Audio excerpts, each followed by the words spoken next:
Alrighty, folks. Greetings. Coin Stamp here, or Swirling Vortex, or Steven. You could call me any of those three things, and welcome back to another episode of Elden Ring Reforged. It's the last time you're going to be seeing me for about 2 weeks, more or less. I expect to be back. Let's see, my job lasts from the 2nd to the 13th. Well, if my clients get back particularly early on August, then I will attempt to stream. Otherwise, I guess the next time you guys will be seeing me will be on the 20th. Because, again, I'm going to have a 2-week stint where I'm house sitting at someone's house. The reason why you're seeing this, well, first, hopefully everybody is doing all right. And how are you doing? That'll be my follow-up question. But I figured I would start here because we've got a lot to cover. A lot of this I might be able to demonstrate in the game as well.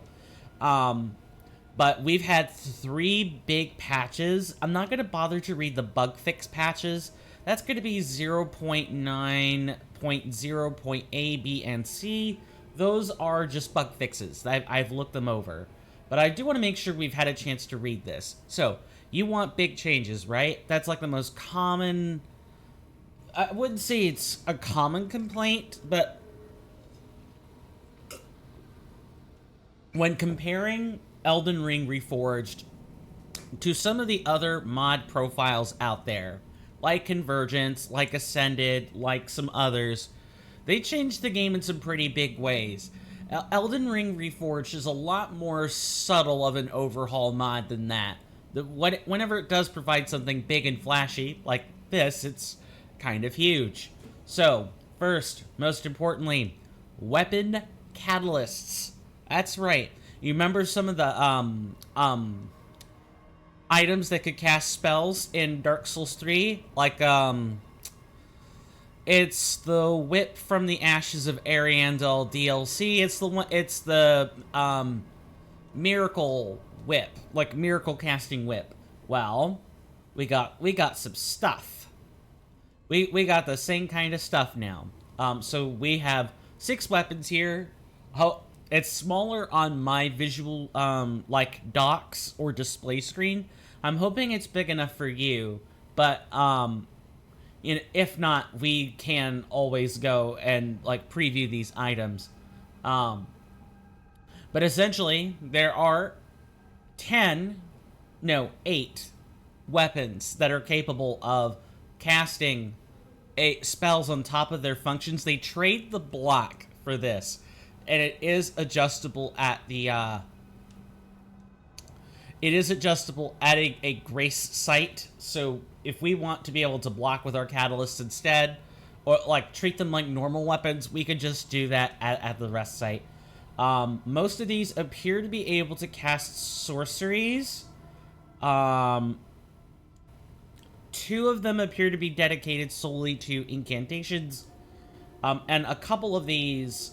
or specifically the Glintstone Crease, which, surprise, surprise, what did we get last episode or the episode before? A Glintstone Crease from Selen herself before she became a Graven headmass. I don't want to spoil where you get a lot of these. I highly recommend going to the Elden Ring Reforged Discord or the wiki as it gets updated. It takes time to put all this stuff in here, but if you want to know the exact details of how to get these weapons, and trust me, these will be going up on the cleanup eventually. I plan on doing a couple of episodes of cleanup when I get return from my stay at the client's house. I want us to be able to enjoy the new features of the mod. We just haven't really had too much time to do that. There are several standard weapons that have also been added. There are a couple of somber weapons that have been added. There have also been some weapon movesets that have been changed.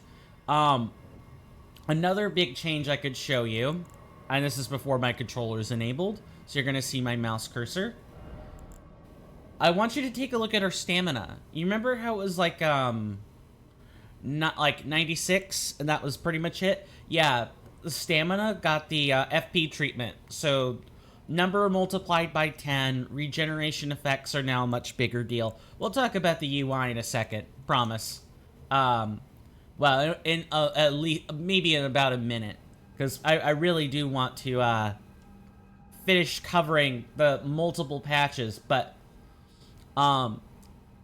in short, like weapon damage, weapon stamina consumption and poise damage multipliers are more unique now. It's not super noticeable, but it's one of those changes the mod makes that's a really light touch, and we hope we're gonna notice that later. Standardized effectiveness of the wakizashi power stance with katanas. More effective at power stancing. Okay. Wielded in the right hand with left hand katanas. Gotcha. Something else. There's now an actual visual stat for arcane weapons in the game. If it scales with arcane, it will now show a minimum arcane requirement of 1. The requirement of 0 means that the arcane scaling is only for status effects. It's not a perfect solution, but it is something. Same thing with anything that scales with faith or intelligence. Those will now also show the minimum requirement of 1. If it actually scales with arcane. We also have chakrams. They're throwable, consumable items. Which are crafted by the books, which we are gonna go get these before moving on. Cookbooks can be deposited. Throwing pots got a poise damage adjustment. We have a new crystalline sorcery spell. The other crystallians by the Albinoric village. I want to grab these, but I'm gonna wait until cleanup before we do that. There's a very light movement speed increase at light equip load and a very light decrease to movement speed at heavy equip loads. One other big thing is the Spirit Fury system. So, before spirits were kind of weak, they took hits. They were designed to be little more than alluring skulls. This makes it so that you use them multiple times. For example, if I go over here and we go to our Mimic tier, notice the HP cost at level 10 is now 500. The reason it is 500 is because they are weaker and they do not attract aggro at all. But the damage output of some spirits has been generally improved. I'm hoping that the Mimic tier will do this. We'll have a chance to go through the Fury, but essentially we can use the item again. Normally, you summon once, that's it. Presto, done. If you use it additional times, we'll get a tutorial pop up for it. So I won't cover it too much. The tutorial pop up will help us out. But the main thing is if you want to actually have powerful spirits, you could do that, but you need to actually dedicate yourself to them. There's lots of icons, lots of visual updates, lots of stuff. Spear-wielding Crystallians got a new move so that they don't just jump around and poke spears all the time. There's some armor alterations, and then there's a bunch of other stuff, other small stuff that was added. With 9.1, there are altered movesets. Spirit Ashes are a little bit more powerful early on. And then after that, there appears to be more, like bug fixes. 9.1's not a big patch, but it is a patch.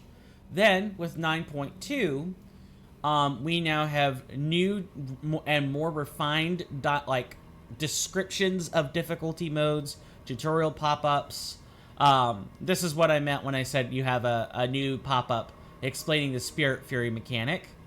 And then a bunch of quality of life stuff. It's great. I look forward to being able to show you guys all of this, and I have to go answer the doorbell before we begin. So I'm going to pop us into the game screen, and I'll be right back.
Sorry about that. I am back. Apparently, my dad decided that he forgot his key, or that he just didn't bring a key with him. So what happened? Well, I had to go open up the door, only for him to go around the back anyway. Yay! But, that's pretty much the end of the, like, the updates and stuff. I wanted to make sure I covered those. They're kind of a big deal. I stopped doing them on Twitter, or X. I'm sorry, it's X now. I stopped posting the updates because ERR has an official Discord, or an official X account, so it could just post those updates now. And that is the correct way things should be functioning. In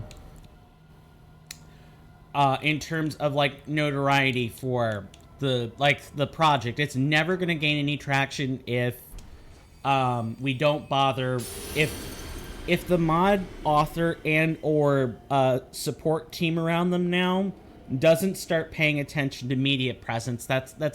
It's going to drown them, because there are other projects that have more media presence than they do, and it's going to catch up with them. And they will be overshadowed by them. It's not the biggest deal in the world. It's something I've mentioned as a passing conversation in Elden Ring in the Elden Ring Reforged Discord. I was like, hey, you know, we need a face. We need somebody who could be a house name for us. But that's not really what I want to spend my time talking about. I have been thinking about it. I've been thinking about it a while, because I'm always looking for extra ways to give back to this amazing community that Kernifer has cultivated. Kernifer is the mod author for this overhaul, by the way. I'm always looking for ways to give back to Ivy, whose help has been insurmountably instrumental to Elden Ring Reforged, I wouldn't say that things don't happen. I wouldn't say things aren't happening if Ivy isn't here, but Ivy has really made some things move. Ivy is the reason why we have a lot of these high quality images and stuff. So I really do have to thank Avidian. Their work, they are just as, I wouldn't say, I want to be careful. I don't want to say that Ivy is like the other major half of the mod team compared to Kernifer. They all are important. The whole team is important. But if there were a person I had to point to and say this is probably the most instrumental person to have entered our Discord and become way more than who they were at the start, that Ivy would be that person. Ivy went from being another user who offers suggestions to being the person who put in graphic icons and updates and title screen stuff, to now they're an official team member. They're huge. And I mean that. I mean that in the nicest way possible. It's just an observation. Now, last time, we went through and did a lot of stuff at Volcano Manor. We also, I have to go back and get our runes still, apparently. We finished up the quests that dealt with Selen and like the primeval sorcerers. We also did a bunch of other, I guess, minor unrelated stuff. Go check out the VOD if you want to know more. It's on Twitch. I need to put it on YouTube. I'm a little bit behind. If I don't get to it today, I will get to it over the course of the next over the course of the next week or so. I'll have plenty of time to do that sort of maintenance stuff. Today we're going to be focused on finishing exploration as much as we can anyway into Volcano Manor. And then after that, we're probably going to start trying to like go into Lanedell. And then after that, then when I return again, we will do cleanup for everything we've done up to this point. Liurnia, Weeping Peninsula, any of the underground, doesn't matter where it is. If ERR added it or it's a vanilla item we've missed, I will take the time to go out and do it. I don't know if I'm going to record I don't know if I'm going to post those VODs, because it will just be like a modified Q&A where Coin does something big. But we will do some cleanup before going into Lanedell, because I do not want to get into the hilltop of the snow giants or consecrated snowfield or any of this other late game material. I don't want to get back here and still have pre-game stuff to do. There might be some things I might leave to the very end. I can think of like the Rainbow Scarab archery challenges, because I'm not very good at those. Well, I'm not very good at horseback archery, but we'll see. I haven't tried it yet. But I already know I'm not very good at horseback archery, so I'm not going to pretend I'm an expert. But, the only thing we can't clean up in Liurnia is this up here, and you guys already know why. We need to find, all the items related to our possession of the Ranny doll before we move on with that quest, but we will move on to it. Let's just get started. How is everyone doing? I've mentioned it before, but I've been ambling at you for 25 minutes with really nothing else going on. Oh, I probably should also... I never mentioned the icons. Look at all these icons. There are now FP and HP costs associated with some items. Like if we look... I like how the crystal darts have FP as a cost. So like the large glintstone scraps have an FP cost. The warming stones and the frenzy flames have a visible FP cost. If there's an HP cost for a summon, guess what? It's there. Also, one thing I think I didn't point out is that there have been mitigations that have been adjusted since the Spirit Fury system. So if you have like summons that have multiple different parts to them, they have the same mitigations as their base counterpart now. So the demi-human ashes have the mitigations for demi-human. Now, might that not amount to much particularly for where we are? Sure, but it does mean that the plus 10 version of the demi-human ashes should be a lot better compared to vanilla. Because in vanilla... Sorry, I should have moved my head away from the mic there. I didn't mean to cough in your ear.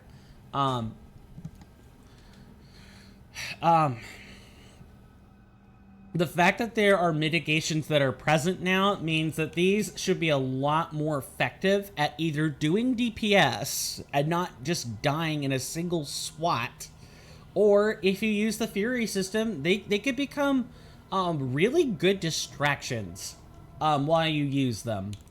I can't wait to see what the Spirit Fury system entails. Hopefully, maybe, eventually, we can have some sort of system where we get a companion or a pet or something like that. But that's really hard to do in a Soulsborne title, which is effectively what this is. It's just got a new IP to it.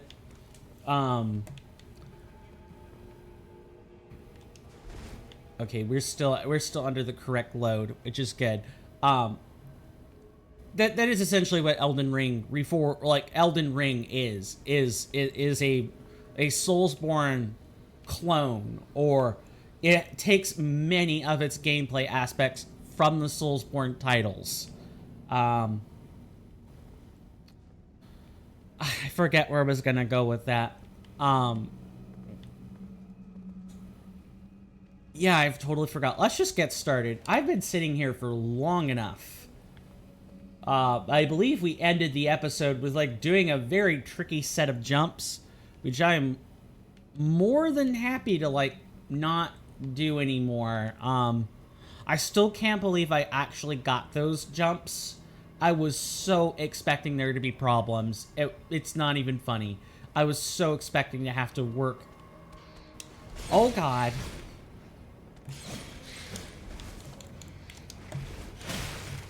Nice.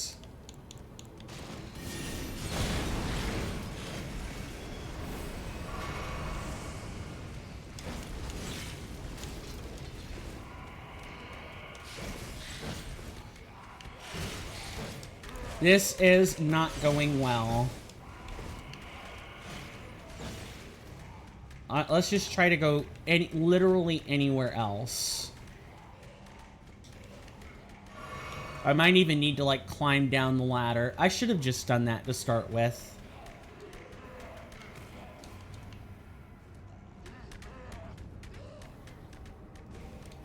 Alright. Let's make it harder to, like, die, right? How do I want to do this?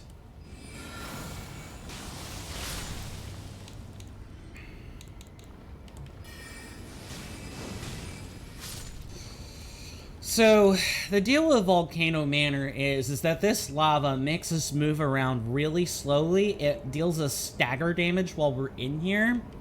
And no amount of extra mitigation really seems to be able to help us. It's just, if we try to walk in this, we can't. We cannot. It is not something we can do. I should say it's not something we can do.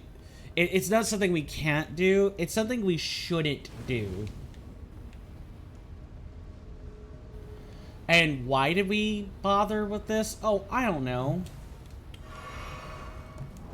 So we could try to get that rune piece over there. That's why we did this. And I mentioned I was gonna take care of this off camera, but you know what? Honestly, I forgot. B, I became busy with other stuff. C, I've been having some really bad sleep issues. I apologize for today's missed, like, early stream at 9 in the morning. I really do. I woke up I think I woke up at 5, didn't feel I got enough sleep, went back to sleep, woke up with my chest burning, so heartburn basically, and then but when I did realize it was 10, next thing I knew it was 10 o'clock. Not a good sign of things to come once I get my job. I'm gonna have to just wake up when I know I'm up, and probably also have an alarm set so I don't mess it up.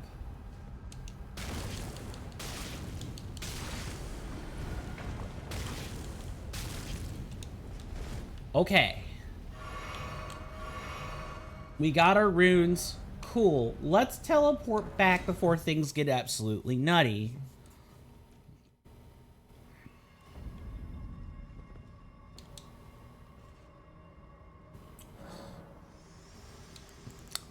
Every single thing got icons, which is really freaking cool. I cannot wait. The icons are a really nice touch. You really get a good sense that the icons are like one of the biggest visual changes for the game I could think of, where it's like, ah, yes, this is how you can immediately tell at a glance that it's different, because these things do not have icons in vanilla. It's like the quickest way you can know, apart from just looking at the title screen, because the title screens can be misnomers. They can be misleading. They can be, like, yes, they tell the truth, but people might not believe them. People want real visual confirmation that, you know, what they're looking at is different. It's not just Elden Ring Reforged, or it's not just a mod. You know right away what you're getting. These icons go a long way toward making Elden Ring Reforged a visibly different experience, visually speaking.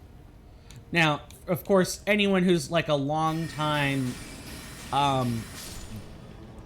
Soulsborne player, anyone who's been in the modding community for a long time will know that Elden Ring Reforged is different out of the box.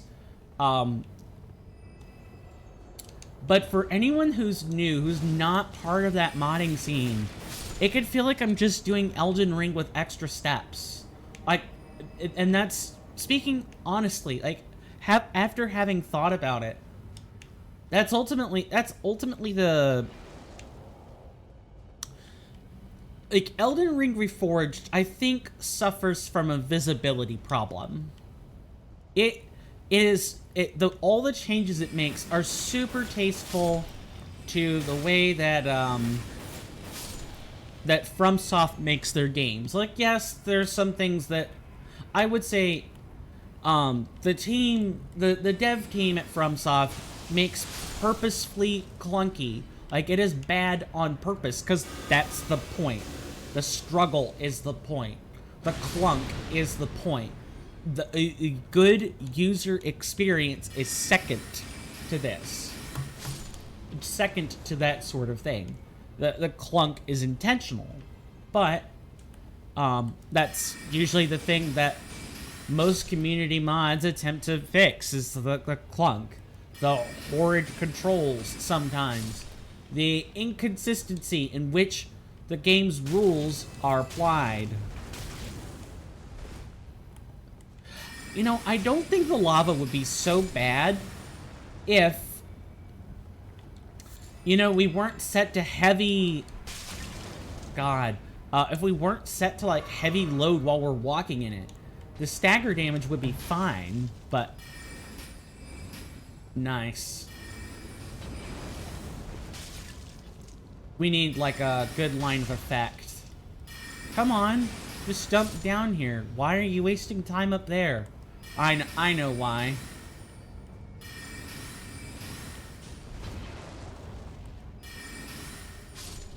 Yeah, just take your pots and take a hike. You know, the pot change means that Their attacks have also gotten a little bit more deadly. I'm pretty sure they're using the modified form of a pot item. Don't rightly know for 100% sure, but good lord, I need to be paying better attention. I don't want to chew through flasks at the rate that I chew through bubble gum, because I don't like swallowing bubble gum. I mean, it's not the biggest deal if you swallow it, but you don't want to swallow gum forever. That stuff could clog up your stomach. Not good. Okay, what do we have going on here? We can jump on this, but for what effect? What are we getting out of this?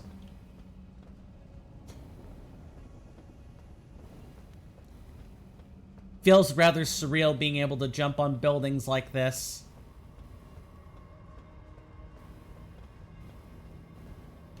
We really don't get anything out of being able to do it, though. There's like a couple of items we can get, but I mean, other than that, it's like small potatoes.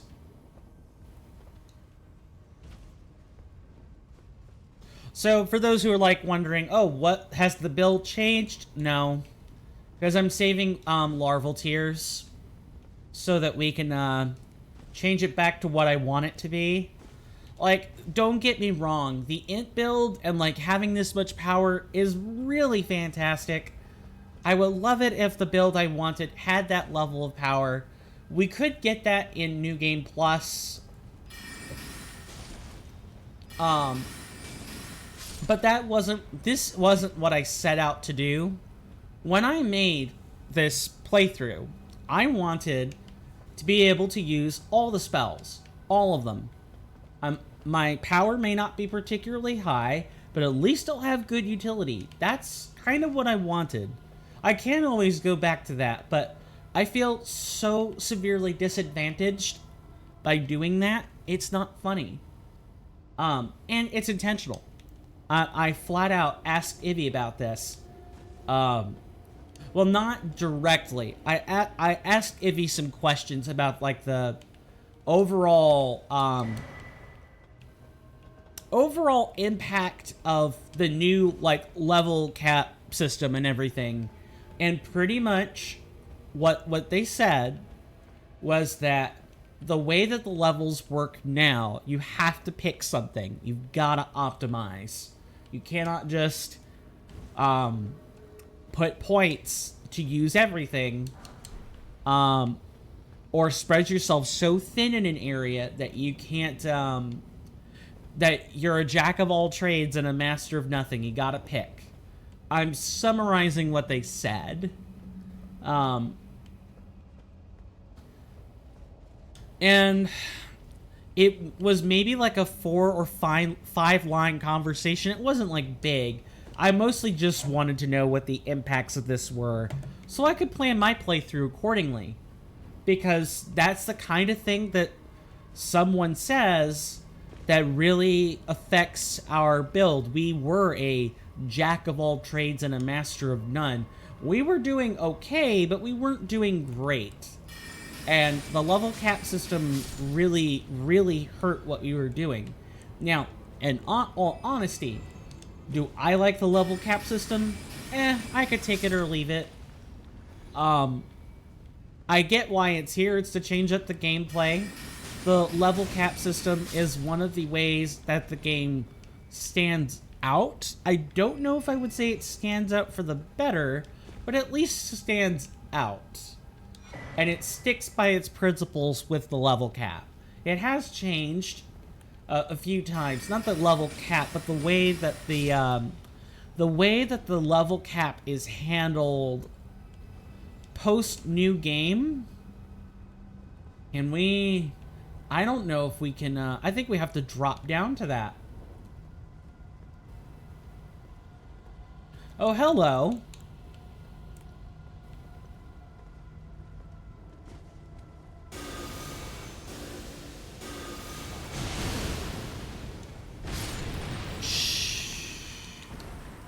That's right, Mr. Snake Man. Snake Man. Man Snake. Just accept your cold death with some grace and some dignity. I don't even know where I'm going. I don't even know where I'm going. That's how expansive this place is. I feel like you lose your bearings pretty quick if you're not paying attention. Alright. What we wanted was to drop down over there to that, like, that pile of magma separated by, oh, we could just take an elevator down? We don't even have to jump? Hold on. I need to see where these elevators drop us to. One drops us over there. One drops us somewhere else. Oh, no. One of the... Uh-oh. I should have seen where that went.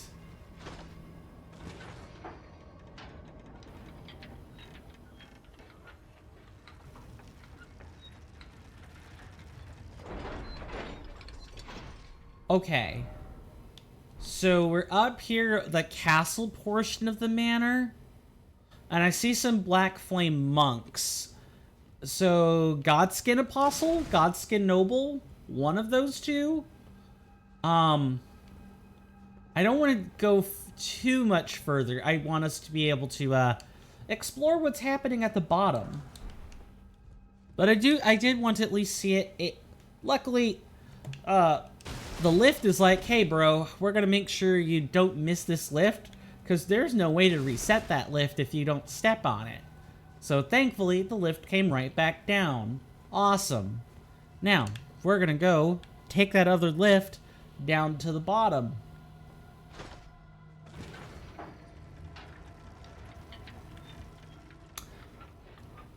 I would probably die from overheating in a place like this. If I were to walk through it in real life, I wouldn't want to be here. I feel like I melt. I die. Alright, so one is denoted by a torch, which takes us up. So this one is the way down. And it's a 2-lift system, so you can't strand yourself here. Cool. I'm glad that consideration was put into this area, at least. So let's take a walk around the fiery lava, magmatic lands. Let's take a tour, I guess.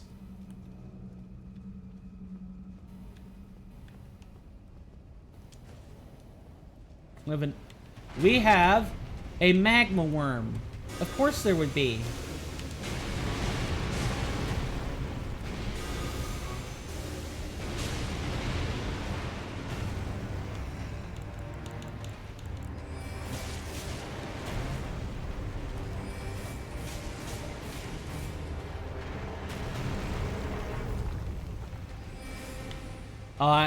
Unfortunately, like, trying to get in to attack it is going to be rough going.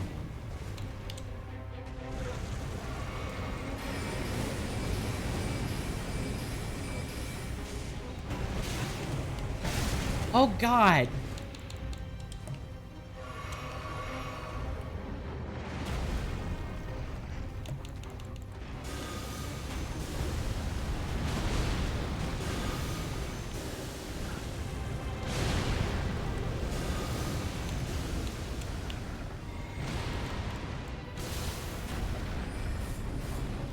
Really? There is a specific magma pile on top of the corpse to keep me from mobbing it.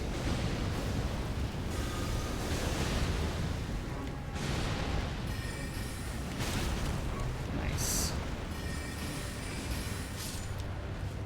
Thank you.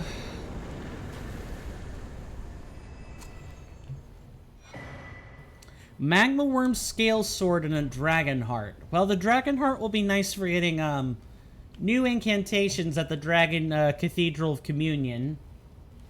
The Dragon Communion Cathedral. Wait, the Cathedral of Dragon Communion. Good God. Crazed, haha, consumer. It felt like I was trying to get a grip on how to say it, and it felt just like that video where, you know, that guy comes up with nouns and descriptors from A to Z about the intro for the Dung Eater, like what you see in the cuts in the intro cinematic. Are we... I don't know if we're going to be able to get to that. How are we expected to get to that item? There's no way to it except by trudging through the lava. Oh, no. I see it. We have to jump. We have to make a set of jumps. And probably singe your feet in the process. Holy Lord, these are some tight jumps. At least they aren't, you know, fall into a pit and die levels of tight, but they are tight jumps. Level 7 smithing stone for what are honestly some mid-level jumps. Some average jumps. And, you know, only dipping your feet into the magma once is probably a pretty good reward for all of that. Make that twice. Doesn't really matter. Okay, what's taking damage up there?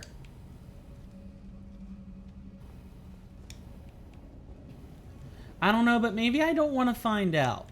Let's take the lift back and go upstairs, huh? I don't think there's anything else either.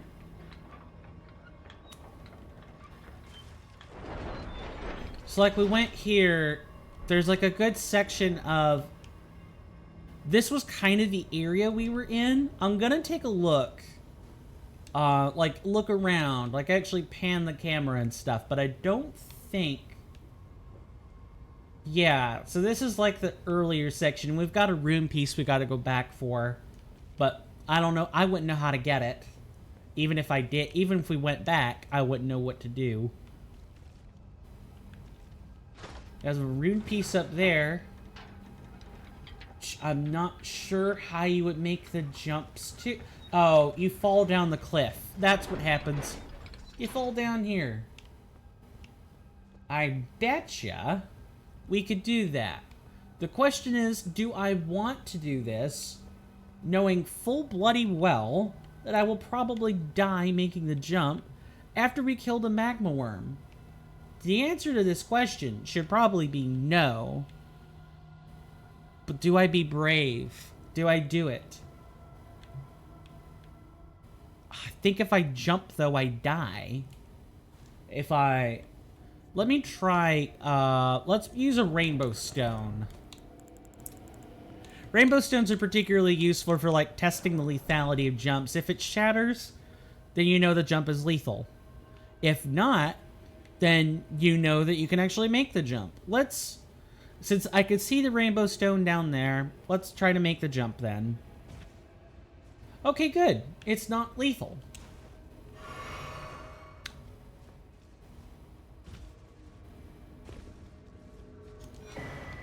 How evil was this rune piece, though? What did we have to sell to get it?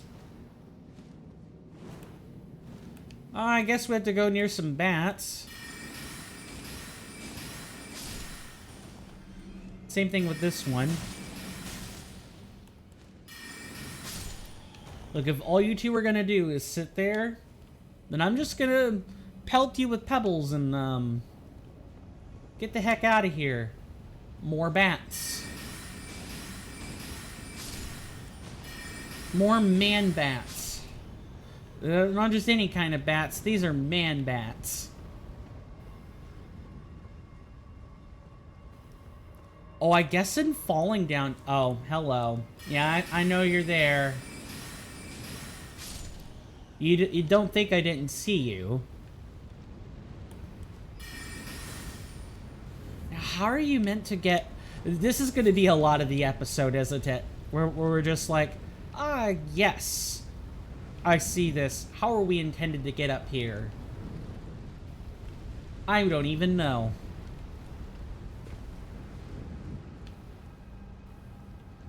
I'm just in complete awe. My suspense, like, I am in quiet observation mode. The jumps are just so tight. And I'm gonna need to keep, Oh,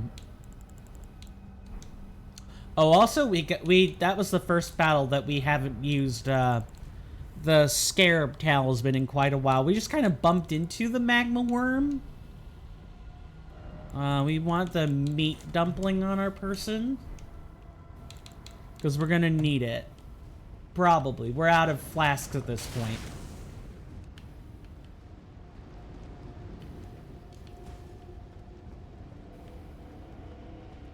So, do people like Volcano Manor? And also, I apologize for the eye-searing levels of red everywhere. I can't do much about the game's visuals, I'm afraid. Other than, like, you know, make it darker, and then have to modify it later. Oh, get up, get up, okay. Quickly. I can't even believe we had to burn that on, you know, the mistaken jumps. Alright. What's going on with this, then? I could see a guy over there. See a couple of guys up here, actually. From what I can tell, we're not even meant to get down with this. If we try, we're dead.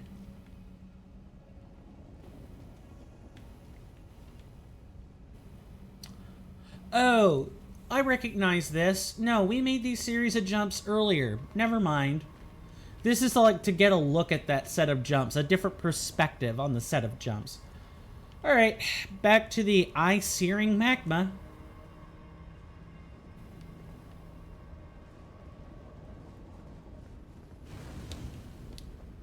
Dipping the toes into spicy hot wing sauce. No, I'm joking. I don't know where I'm taking that segment. Where I'm going to take the next segment is the sipping segment. Coffee. It's the last of the pods, though. So I'm going to have to, like, talk to my folks if I want more. These jumps make me nervous. I am not good. I am okay at platformers. I'm not great. I'm okay. If I get a hang of the mechanics, just fine. Sly Raccoon, Devious Raccoonus, I can do it. It's tough, it's hard, but I can do it. And I believe 3 has even less platforming mechanics than 2, if I remember correctly.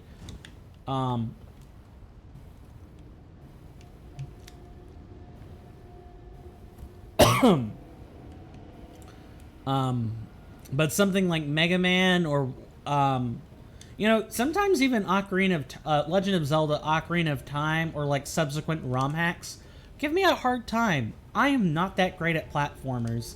And those are, like, basic B platformers. Alright, we can only go into this cave. Let's go into the cave. Let's see what awaits us in the cave.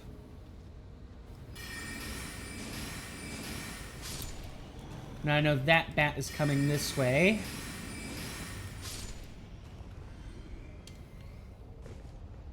I guess this was one of the major forks in the road, huh? We could have gone up toward the castle or down into the lava pits. And we chose lava pits.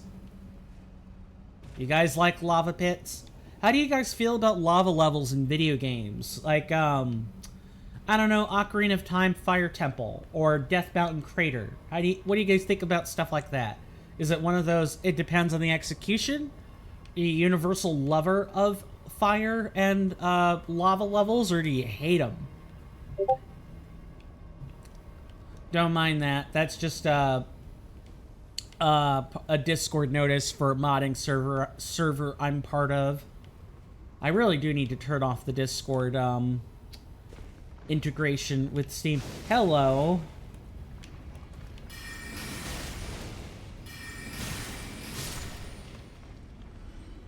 Whole bunch of magma slugs, eh?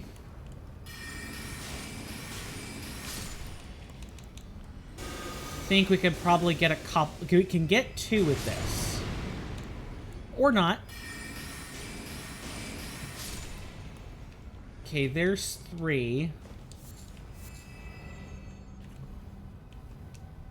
Now, are we heading in this direction? No. And I hate to add to our brightness, but we need to turn on our lantern so we can see the darkest corners. It's not going to have an effect in here, you know, while we're in the sections lit up by magma. It's going to be the other parts that we're going to want our lantern. We want it out nice and bright. Nice and ready. Is that a rune piece? No. Maybe?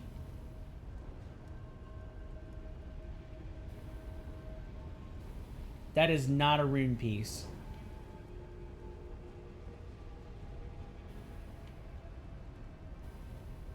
Trying to, like, get a good, good sense of what I'm looking at here. I think it was just the way that the particular lava was lit up here.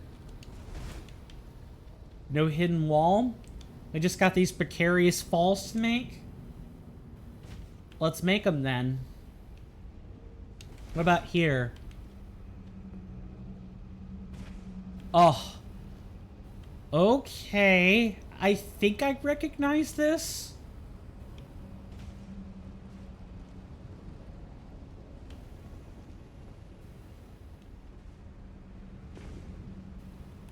Oh, look where we are. We're back here at the base or foot of the, I need to be real careful.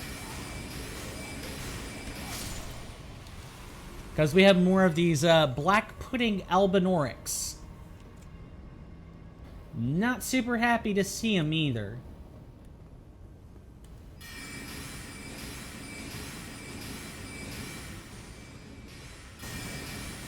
That an albinoric elder?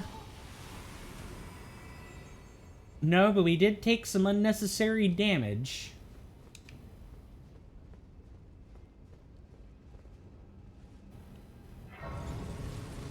Let's use our runes for their problems. Your thoughts, your ambitions, the principles. Now that we have a better visual over this, let's actually increase our endurance a little bit more. I think we can now get to 1,000 stamina. Endurance is the stat, stamina is the bar. Makes sense. Hello, Sir Albinoric. Just gonna walk up nice and slow, and we're gonna murder you.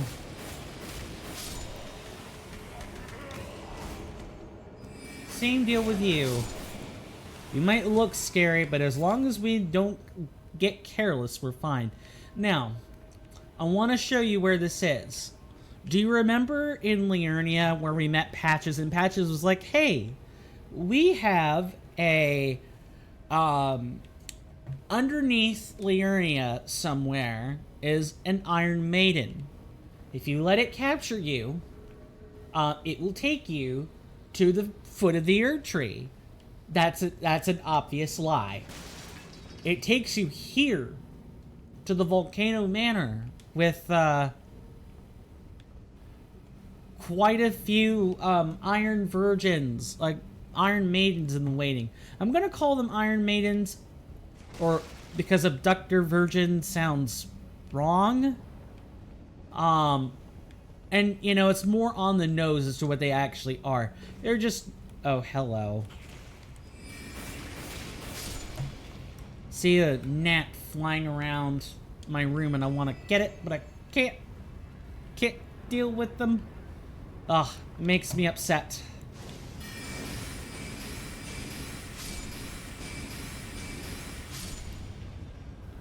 But, yeah. You could get a couple of nice items here. if you're patient.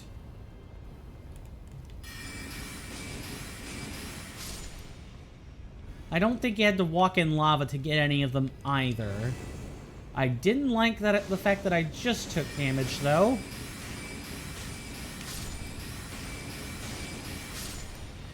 And don't let the fire slugs fool you. I mean, we could deal with them so far. And that's fine. But, you know, it's going to be a fire slug in the end that gets us, right? We're going to be fighting something big. And we're going to have to pay attention to the big thing. And also mind the fact that there are fire slugs at the same time. I think we have to... Actually, I think we have to just make our way around this. Alright. We're going to put on one of our fireproof livers. Probably watch it fail. And just take some hits.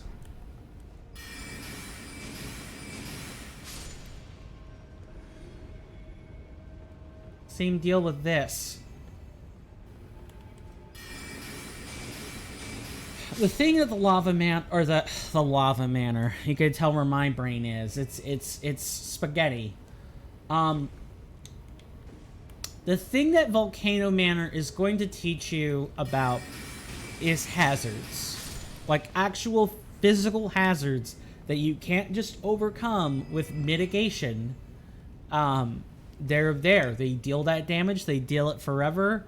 They slow you down. They make progress insufferable. You can't just... This isn't Dark Souls 3. You cannot just take lava baths. You will die. Doing that. You will absolutely die doing this. So you have to be cognizant, aware of the hazards, and be willing to do something about them, or be willing to acknowledge that you can't do anything about them. This is a trap if I've ever seen one. And we have to take it. We have to take the trap.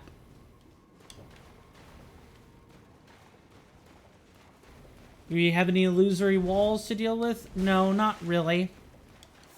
I mean, at least you can spot the trap if you have a lantern on, so there is that.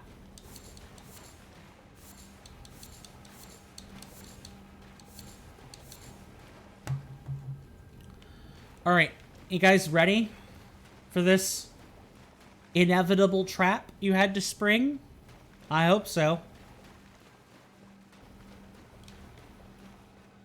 Because what we're going to find in here is probably one of the more interesting fights you could have ended up with the whole time. And by the way, if you take that Iron Maiden and you get teleported here, this is what you have to deal with. There's no way out for you. You're at the bottom of the magma pit already. The only thing you could do is, like, I don't even think you could teleport out because you haven't technically cleared this boss yet. Well, I've kept you guys long enough.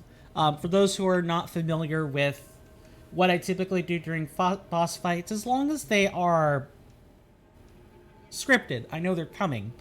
I don't talk during these. I can't really multitask in the first place. I do look at chat periodically when I've got a second to do so, but for the most part, if I see something going on in chat, I can't usually respond to it until after the boss. Now, I think this boss is a pair of abductor virgins, one of each type, but I could be wrong. I think there might also even be ads during this. Like I said, kept you guys too long already. See you guys on the other side, and then we'll take our break.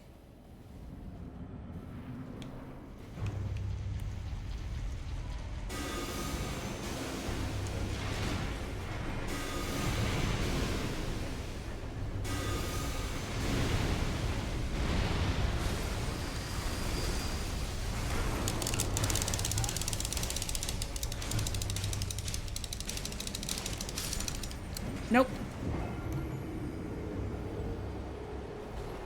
This is it. It's what you guys get to look forward to. We died to the Iron Maidens. The wheel and the swinging sickles. We died to them both.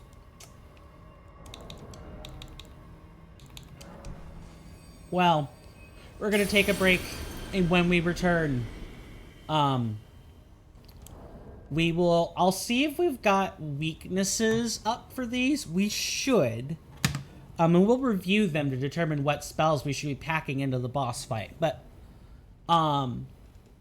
yeah, in case anybody hasn't been here before, I typically take 5-minute breaks with 90 seconds worth of ads. Those are the times where I play ads. Every other time I play ads, I might play an ad would be if I took a bathroom break or something. I try to sync up my bathroom breaks for these 5 minutes. For anyone who's sticking around for the ads, thank you. Otherwise, I don't blame you.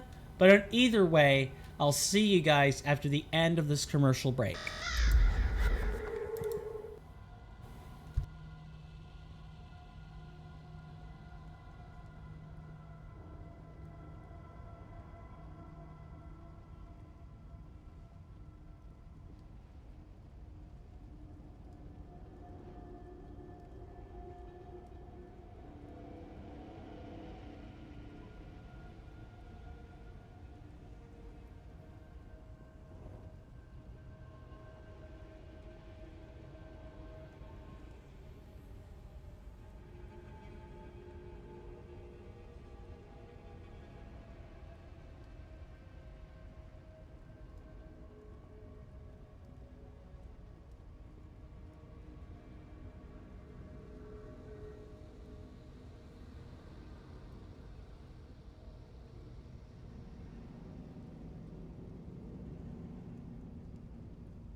I am back.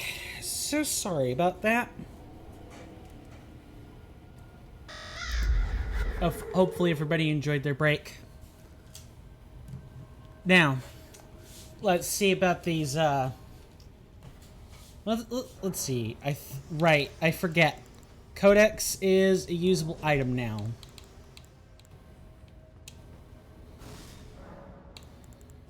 So, looking at these, we have Gelmir Blasphemies. So we have the Abductor Virgin. Strong against Pierce, Fire, Holy. Weak against Magic, Lightning. Affected by Rot and Frostbite. They have around 4,000 to 7,000, no, almost 8,000 health. Here are the exact breakdowns of resistances. So magic is good. Our current setup is just fine. We just need to tailor our spells accordingly. We don't need so many of them. We don't want to be getting too close to the abductor virgins. And we don't want to be using collapsing stars or our primal sorceries. That is too much magic. That is just too much on the hotbar. So instead, we're going to opt for...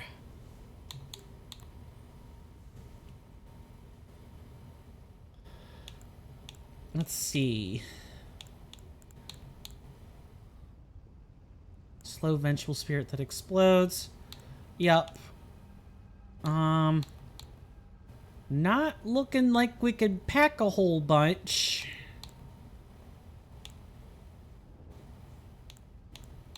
Definitely not looking like we can pack a whole bunch of spells to deal with this.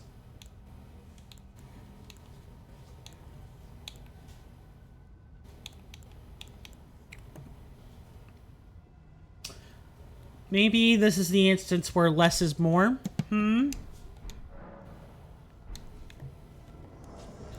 So at this point, we don't need the Pearl Drake Talisman or the Flame Drake Talisman. That's not helpful or beneficial for us. We have to keep the Great Jar's Arsenal, because if we don't, we're too slow. Actually, we should probably be optimizing our setup. That's probably what we should be doing. So in that regard, let's wear the Snow Witch stuff. That's going to be the most beneficial for us to do. Well, actually, hold on, we're going to be using Death Sorcery.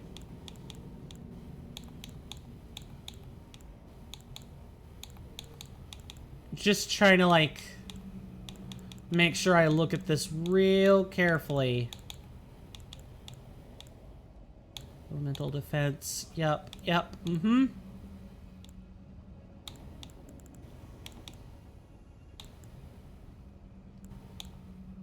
Increases Arcane, which Frostbite does scale with. I wonder if now might be... I don't know.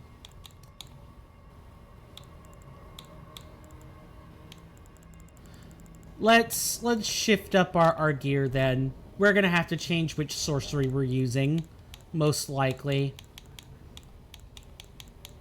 There's our lovely robe. Here it is.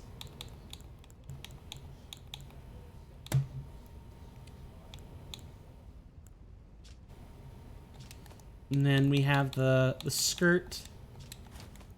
So we have, like, the hands, which could be kind of whatever, but...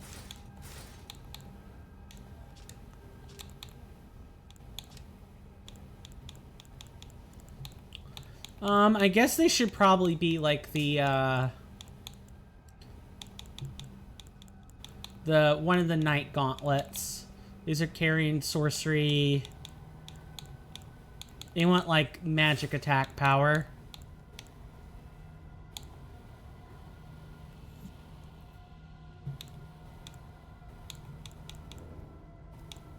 Just looking this over.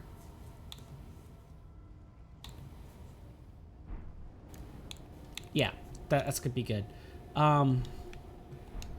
We have to adjust the sorcery because this does not boost death sorcery.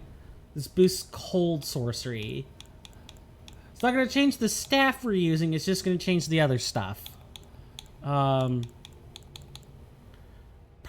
glintstone. It would have to be glintstone, ice crag, wouldn't it?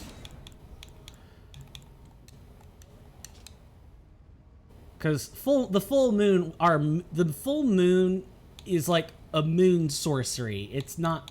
It's in its own school.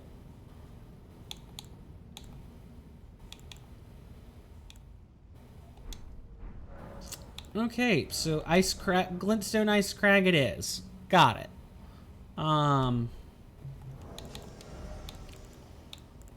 What else? We have the relics to consider. We don't have a charge spell, so we don't need to worry about that.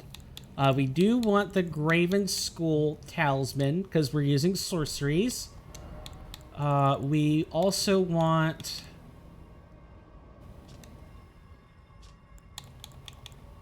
We don't have spells that need to be charged.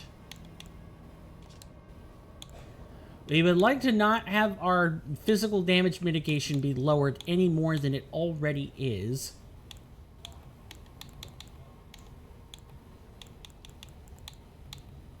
Unsure. Might need to consider wearing some other stuff.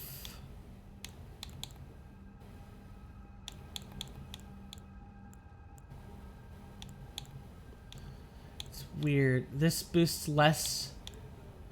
That's really interesting. The Viridian Amber Medallion +1 has more boosts endurance more than the Viridian Amber Medallion is, and I wonder why that is.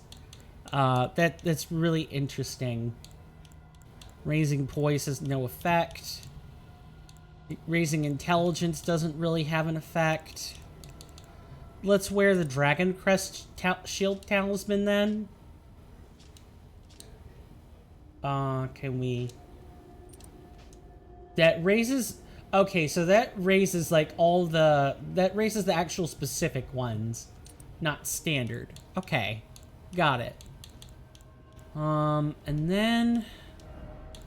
Last one to keep ourselves from freezing out during the encounter... Can be the Stalwart Horn Charm. Yeah, that looks about right. Get rid of this. Get rid of the lantern. Don't need it. Not for where we're going. You don't want that on our hotbar either. Literally just the bare basics. Nothing else. Alright. Let's try this again, shall we? You can walk on this. Good. I was beginning to worry about that. And one more time.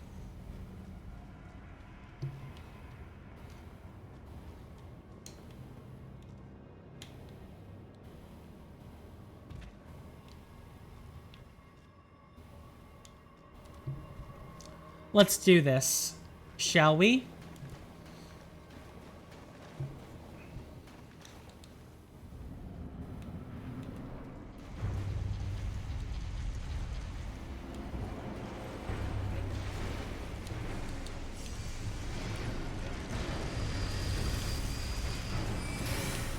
Gotta be careful.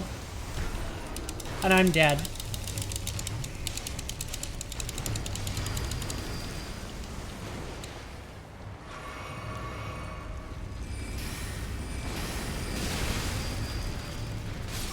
Yep. You see why these are difficult now?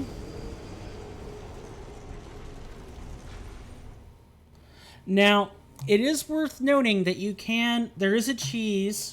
I don't know if it's real cheese, but we're going to try it. We're also not going to use a rune arc for this, because I don't want to waste resources.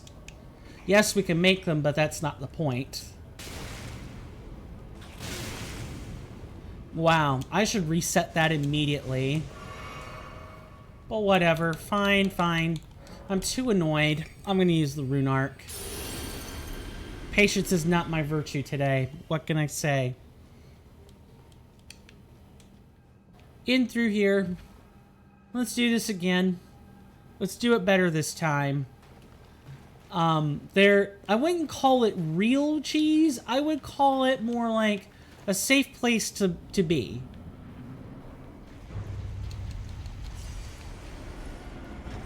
Just gotta find it. Might be up here.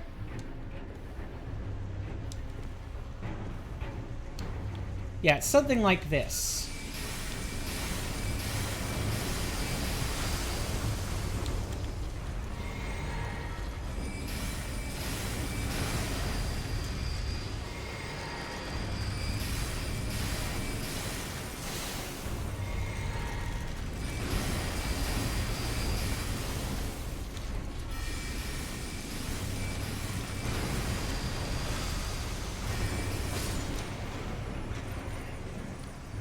That's one. And now I just do the same thing for this.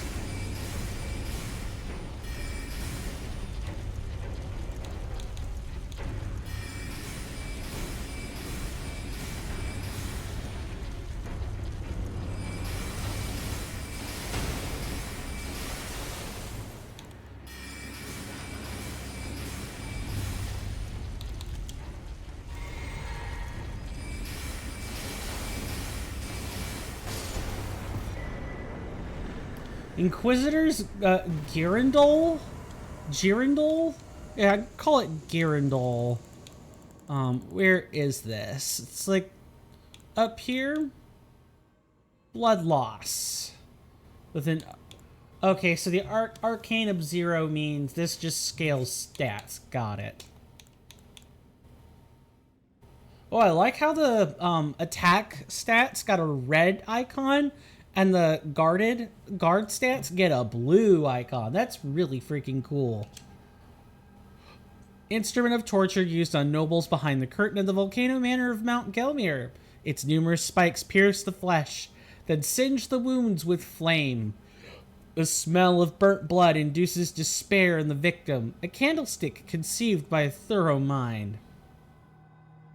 Skill, Eruption. Skill of the knights who serve at Volcano Manor. Slam armament into the ground, spawning roiling lava, which spouts up upon release. We had a hammer that also did this.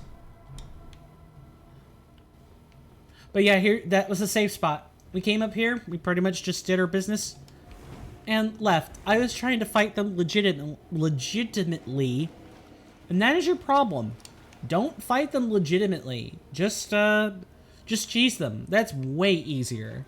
And it'll be much less hassle. You just have to actually find it. That's the real concern, is you have to find it.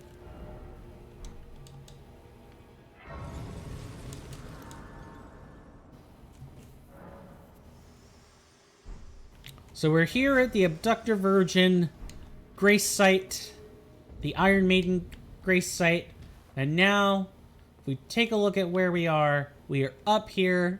You remember this place? We tried to, like, reach it before. We looked at the rocks. Yeah.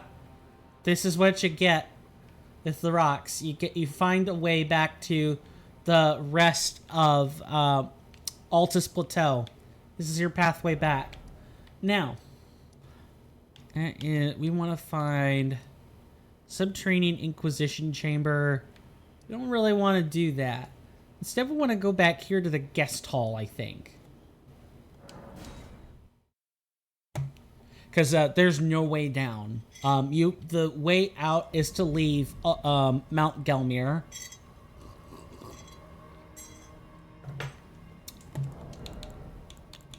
Now we're going to change this for this. We're going to change this for Godfrey's icon. And we're going to move our stuff back over to what we were using before. Hello, Tree Sentinel.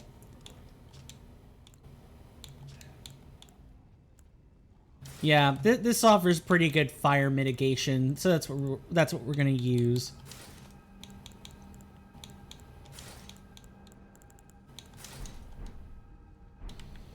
That feels better. That feels much better.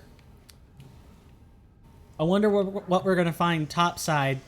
If underneath was, if the underside was where the abductor virgins were, is this gonna be... We're gonna forego the rock thing for now. Stone sling. We don't really need it. Instead, we're gonna opt for... We're gonna opt for some just better move coverage. I like Glintstone Ice Crag, but I like Ancient Death Rancor more than that. We also want other charge spells. We want anything we have to charge up because of the talismans we're using.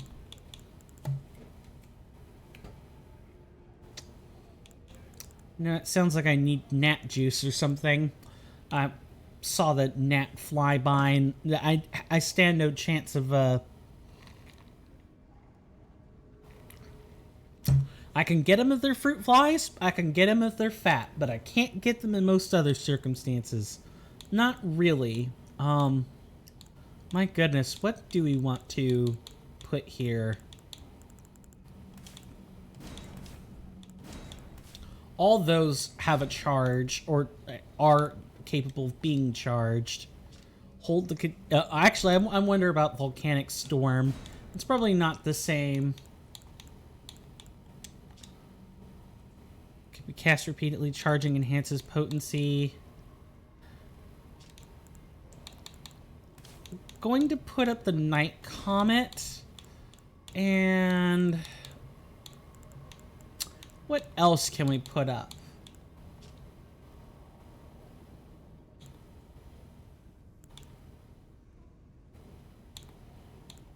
Unsure. I guess we could use the primal sorceries, but then we get rid of Night Comet to do this. You know what? I'm fine with this. Just a few spells. But most importantly, those spells are chargeable and for good effect. Let's check how much the damage on one of these will do. Beautiful. Just under 1,000. I couldn't.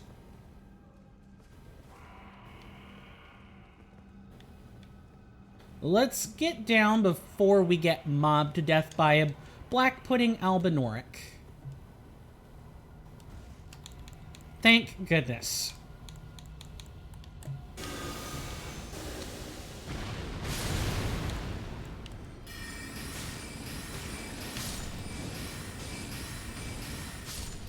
Now we just have to fight our way through this and get to the top. Thankfully, we at least know where we're going. It's really only the more obscure things like the rune pieces that we have to go out of our way to get. I mean, I could always come back and either do that off camera or do them in our own time. At least the ones we've actually seen. Nice.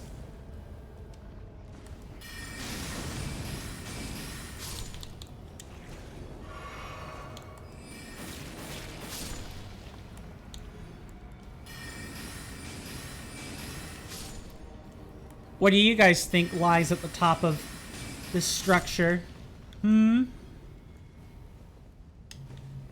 think we're going to find more of the depraved experiments of Praetor Rykard. That's what I think. What do you want to bet that some of these albinorics were the doing of Praetor Rykard? Not the origin of them necessarily.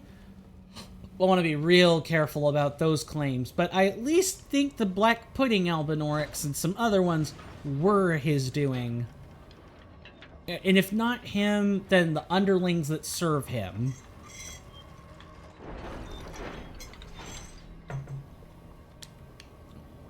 Or maybe there is no reason for them to be here, and they're just kind of mutations over the albinorics we already know and love.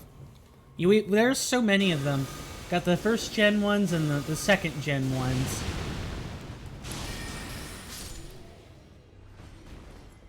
You thought you were going to be able to come after us with your mace.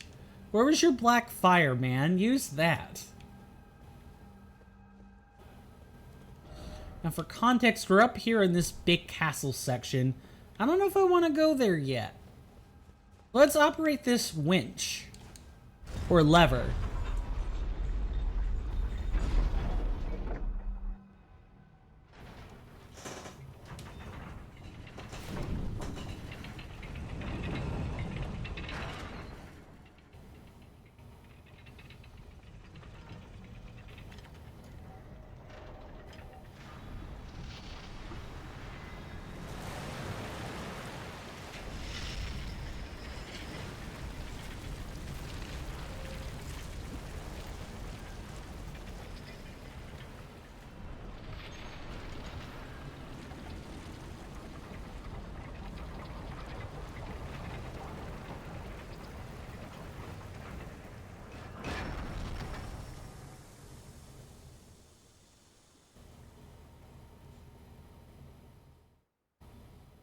Well,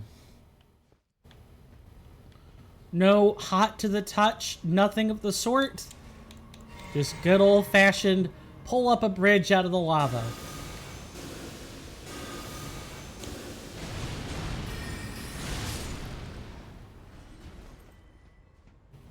You thought you were going to go somewhere with that, didn't you, Black Flame Monk? I got news for you. That doesn't work.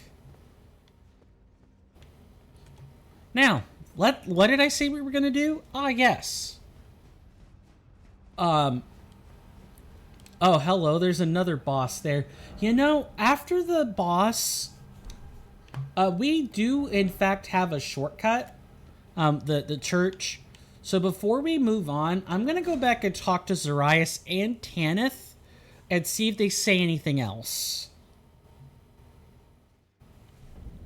Just to be absolutely sure of what we're dealing with. If you follow this, it cannot come. Okay, Tanith doesn't say anything else. It's just it's just Zarias I'm having to watch out for then. Hello, Zarias.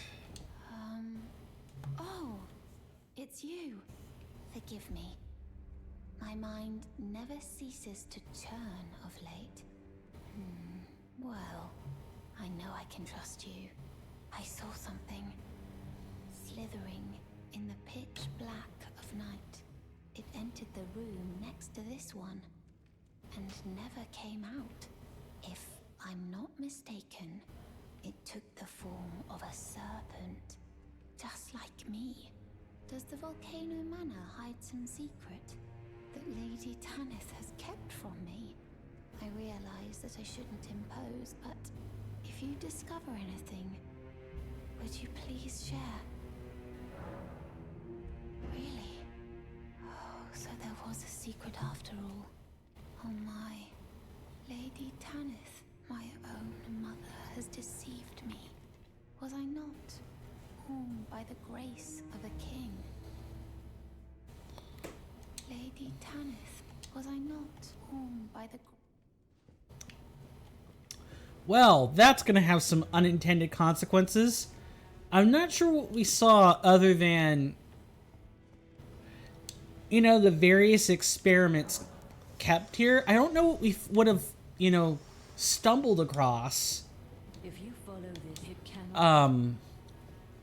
That would have given us the whole dark side of the Volcano Manor thing. Do you have anything new for us, Tanith? Or, Zarias? Was I not? No, I think we need to, like, see this through then. So that's the only thing left for us to do, is to see this through.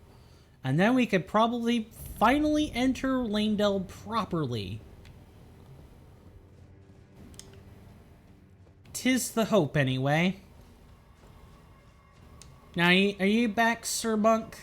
You are back.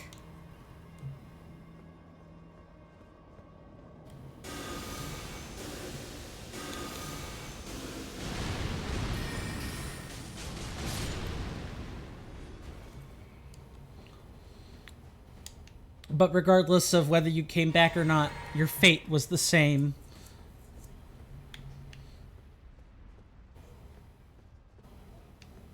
Alright, what about this other side? Anything over here?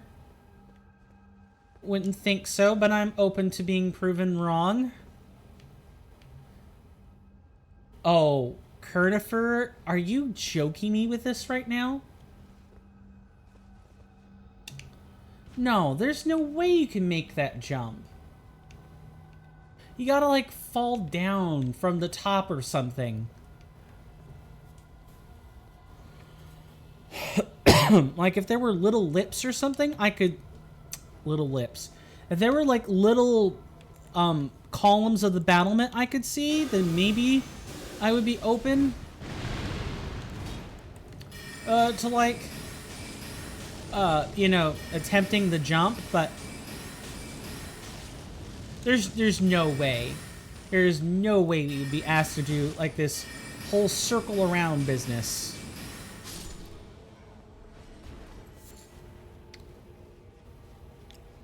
I guess we're gonna find out the extent of, Kurnifer's treachery and experience, huh?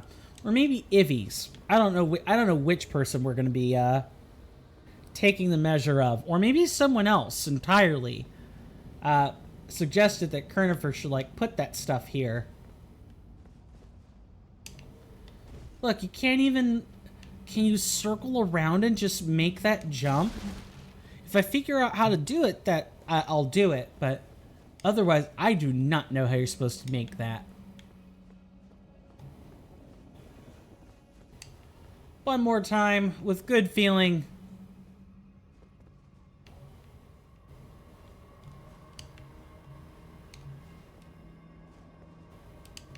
Oh my god. That's what you have to do? You serious? Okay. I guess we could try this a few more times then.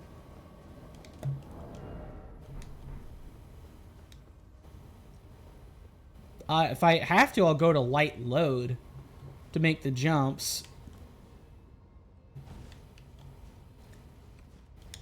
I'm convinced you have to do something else. There's just no way. Even at light load, I don't think you could make a jump like that. You just have to do too much aerial maneuvering.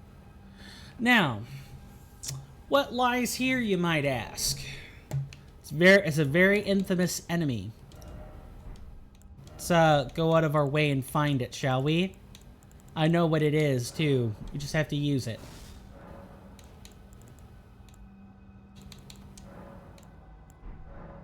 It's not a Gelmir blasphemy, is it?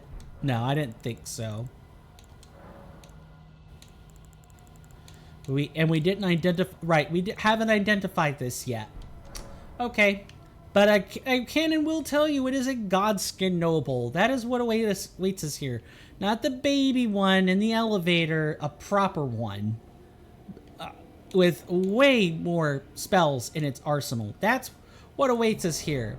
It's gonna be fun. Good, clean fun. No cheating nonsense, I swear. Let's, step in here and get to the bottom of this, shall we? I do like how regal and sinister it looks. Hello.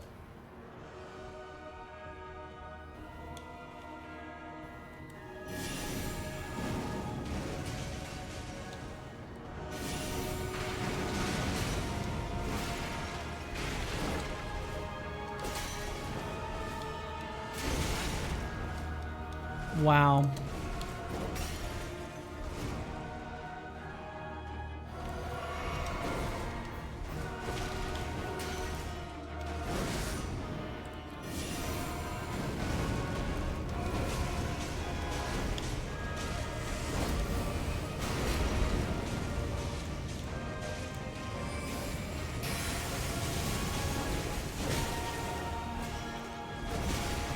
I need to duck this. What am I doing?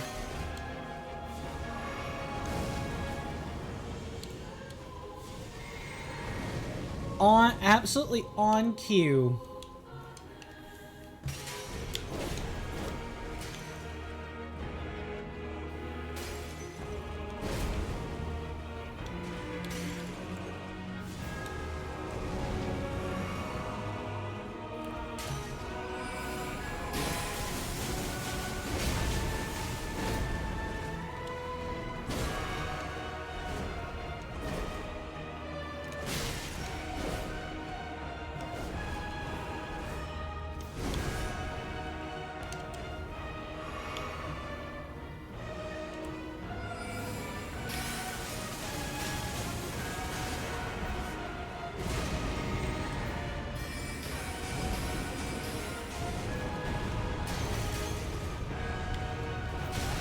Really? Alright. Fine. You want to act that way? So be it.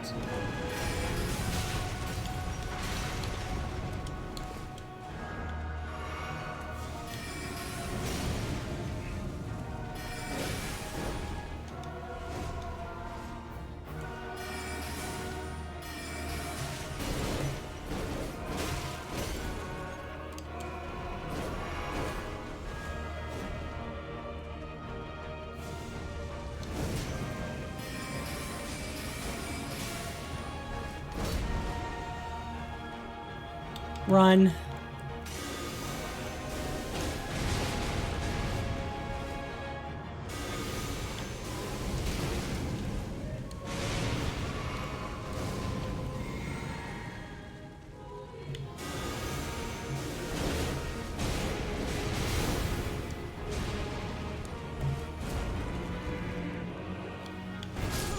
Really? Well, okay. I mean, I didn't handle that fight too great, if I'm being completely honest with you. I should have been ducking a lot more for those rapier stabs. But that's okay. We can fix it. We just have to get better.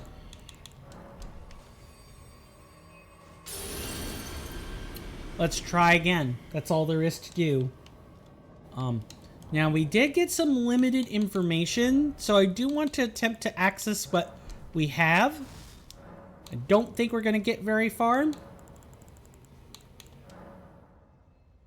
Weak against slash, strong. Okay, yeah, that's fine. Let's tailor our spells then, if we know this.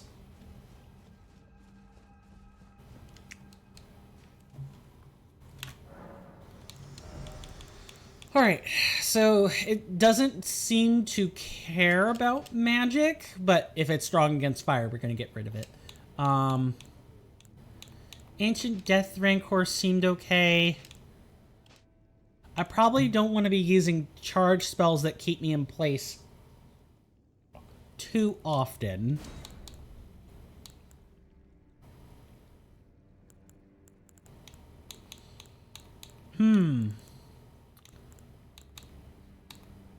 Probably resistant or immune to death blight, possibly. And also, I can't seem to summon. Oh, right there. Okay. Let's remove these then. I think you actually use them like an item now.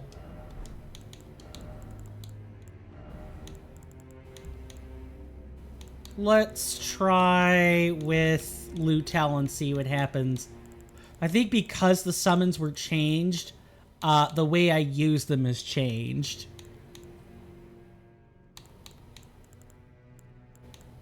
Possibly. Mimic Tier's going to be doing what I'm doing. The question is, how good is it?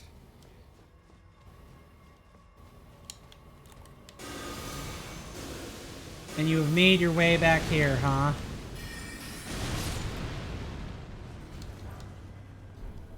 Nice, we got his hood. Does the hood do what I expect it to do? Strengthens Godslayer incantations. Male hood of iron links covering a headband, engraved with flames. Attire of the Black Flame monks. The Black Flame monks, enthralled by the god-slaying Black Flame, became traitors, abandoning their posts as guardians. The seduction of a taboo is never easily spurned. Yeah, I guess.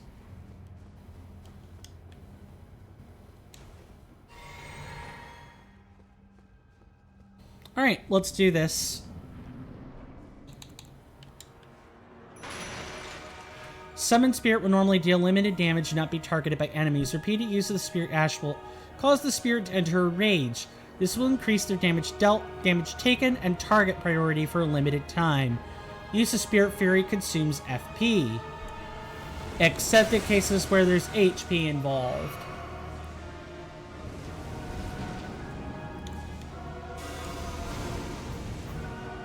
Let's see how much worse the Mimic does. Okay. So, not very good at all.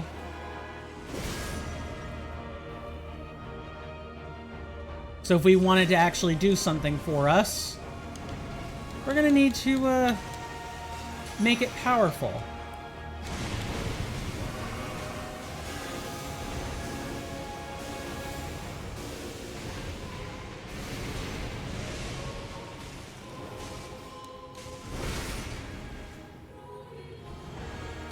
So the Mimic Tier should now actually help us for a short period.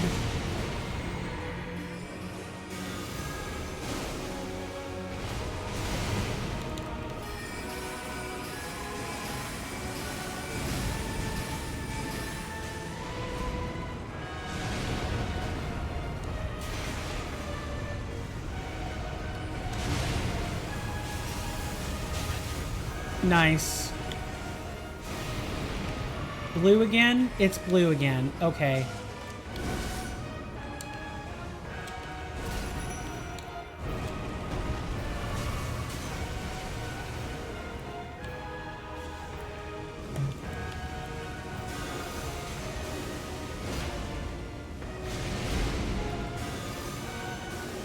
Come this way, Sir Godskin Noble. Or ma'am. I don't know who you are, I guess.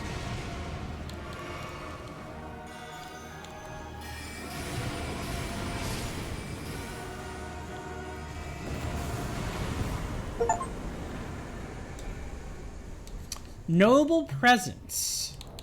That was our reward, you know, apart from something else. What is the noble presence? Ancient power of the Godskin nobles, thrust out belly with gusto to produce a shockwave that knocks back nearby foes. Charging enhances potency, knocking enemies into the air. Once a sign of the god's wrath, this incantation became a trophy of the nobles' god hunt. Just cool. Okay. Thank you, Mimic Tier. You're not still with us, are you? Wouldn't think so.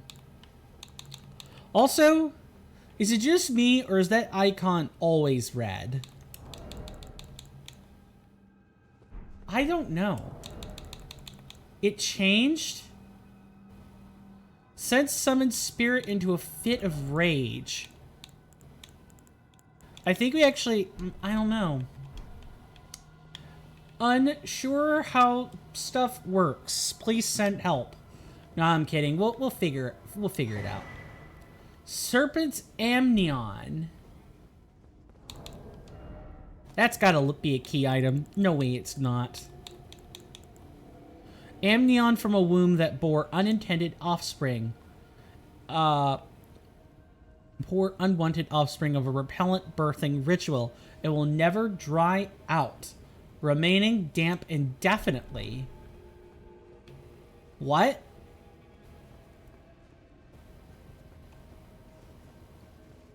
Interesting. So we can head up, clearly. But for what effect? Now I'm getting some sincere, Irithyll Valley vibes out of this.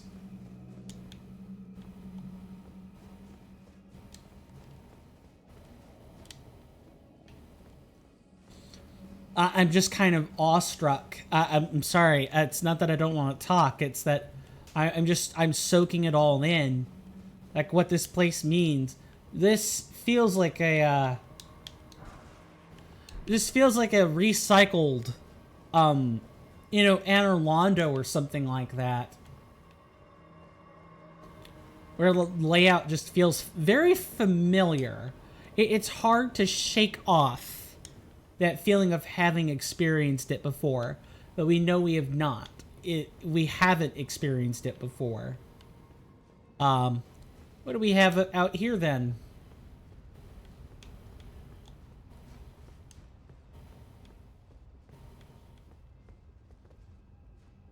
Not a whole bunch. It's a balcony for what effect? Does this actually even matter?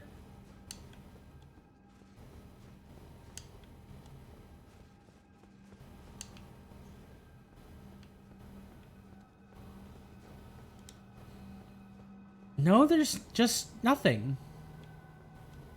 Just a wrap around and that's it. That's all there is. Well, we got the rather interesting item. So we're going to go back and talk to Zarias again.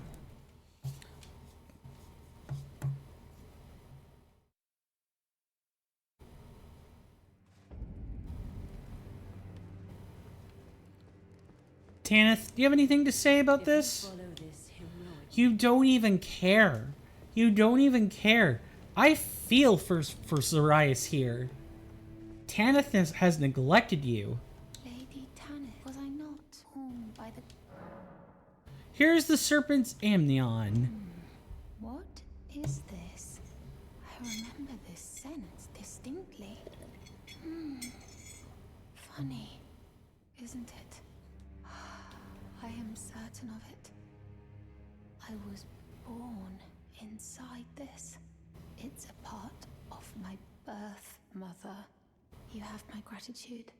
Thanks to you, I am no longer afraid. I want to know how I was born and met Lady Tanith. One day, I hope to call her Mother once again. This time from the bottom of my heart. I want to know one day. So we give her the Amnion. What now, though? Is this one of those, you shouldn't have shown her that. She's gonna die now, horribly.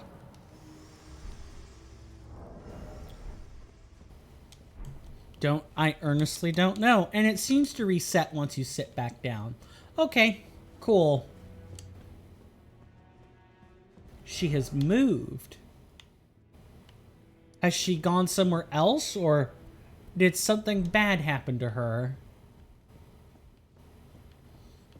I'm curious. I want to know. This secret drives me wild. Can't talk to you. You just say the same thing about, oh, actually, no, you don't. That spirit is gone.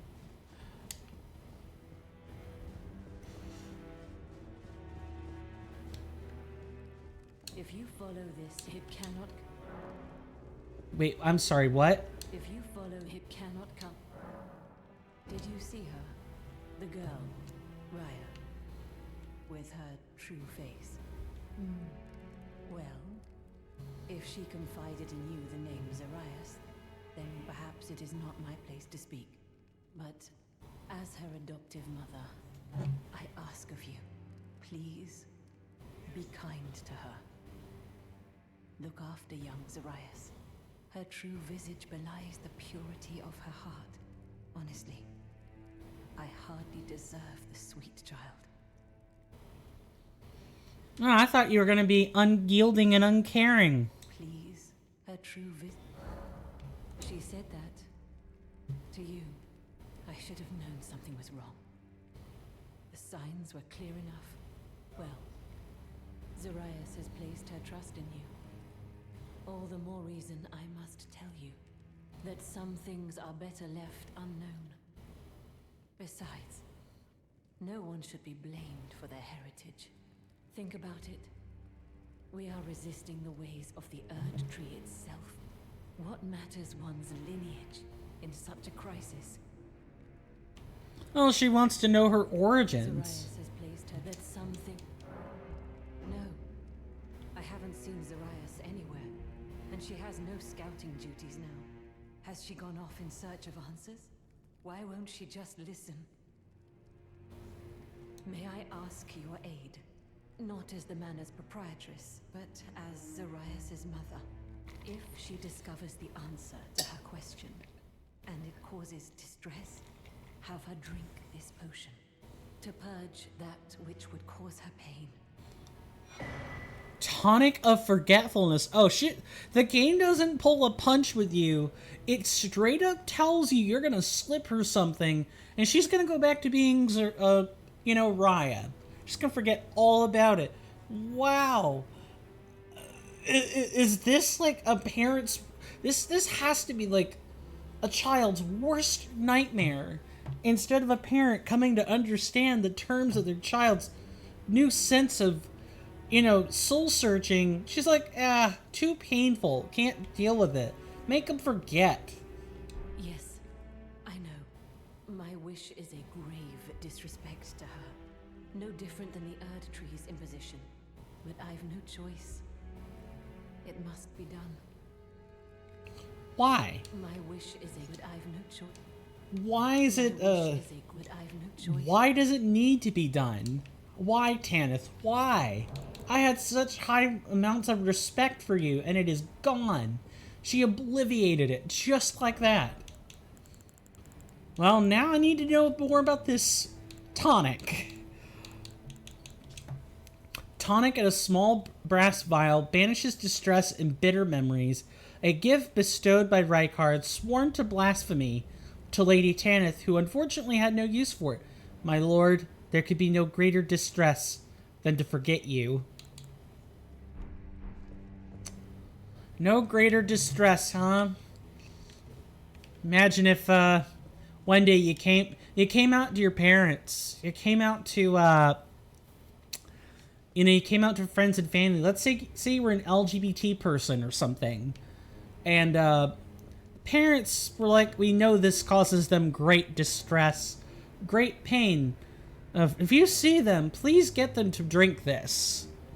And it'll make all of it go away. They'll have forgotten all about coming out. They will have forgotten their new identity in place of the old one they always had. At all times. It just, that's what that makes me think of, is just, ugh, gross, disgusting. Ugh, I want to retch after looking at that potion. But we're going to head over to the Table of Lost Grace. So I'm going to go ahead and take a small break while we're here.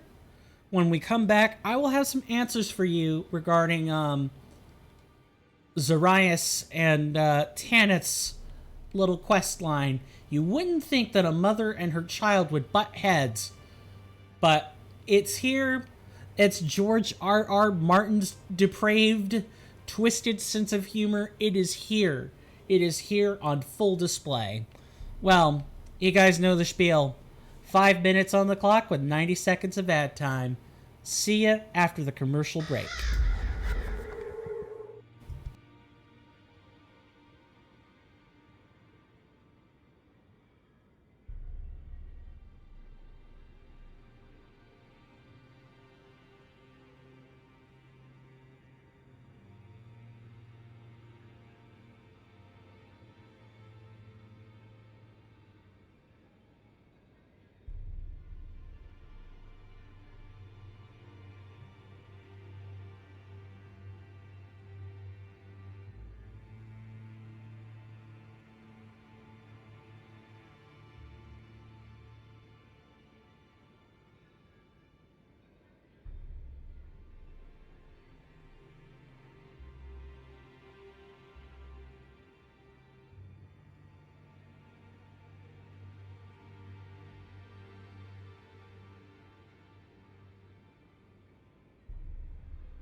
I am back. So, I hope everybody enjoyed their little break. Thank you so much for bearing with me as we continue on our journey. So, this turned from an episode of kill the bosses to figure out what the hell Raya's doing. I'm upset. I am very upset. Because I have grown a little bit of an attachment to Raya. She's a girl who just wants to know her future. She just wants to know who she is and, you know, where she fits in this world. She wants to know why she was lied to, hidden. Why was her origins hidden? We're gonna see this quest take a very drastic turn. We're gonna see this take a super drastic turn, and I'm not sure we're gonna like the contents of the quest. I'm gonna warn you guys right now, if you have suicidal thoughts, don't watch this. Don't watch this. Not worth it. And that's about all I'm going to say. I do not want to speak about it further until we actually get there. Please note, it's not like a real suicide trigger. It's more like we've moved past the point of suicidal ideation into the realm of something else entirely. That is about as much as I want to say. I think I've given enough information so that people know what to do with that information, but I don't want to go further than that. I do not want to go further than that. Because there are people who are triggered by this. I bit my tongue. Easily. Very easily. We have an Esto here, which I'm going to sell. What I'm trying to do, more or less, is to just clear out inventory and see if we can't get a level up before we go back and do what we're going to do. You know, 2 of these, 2 excess.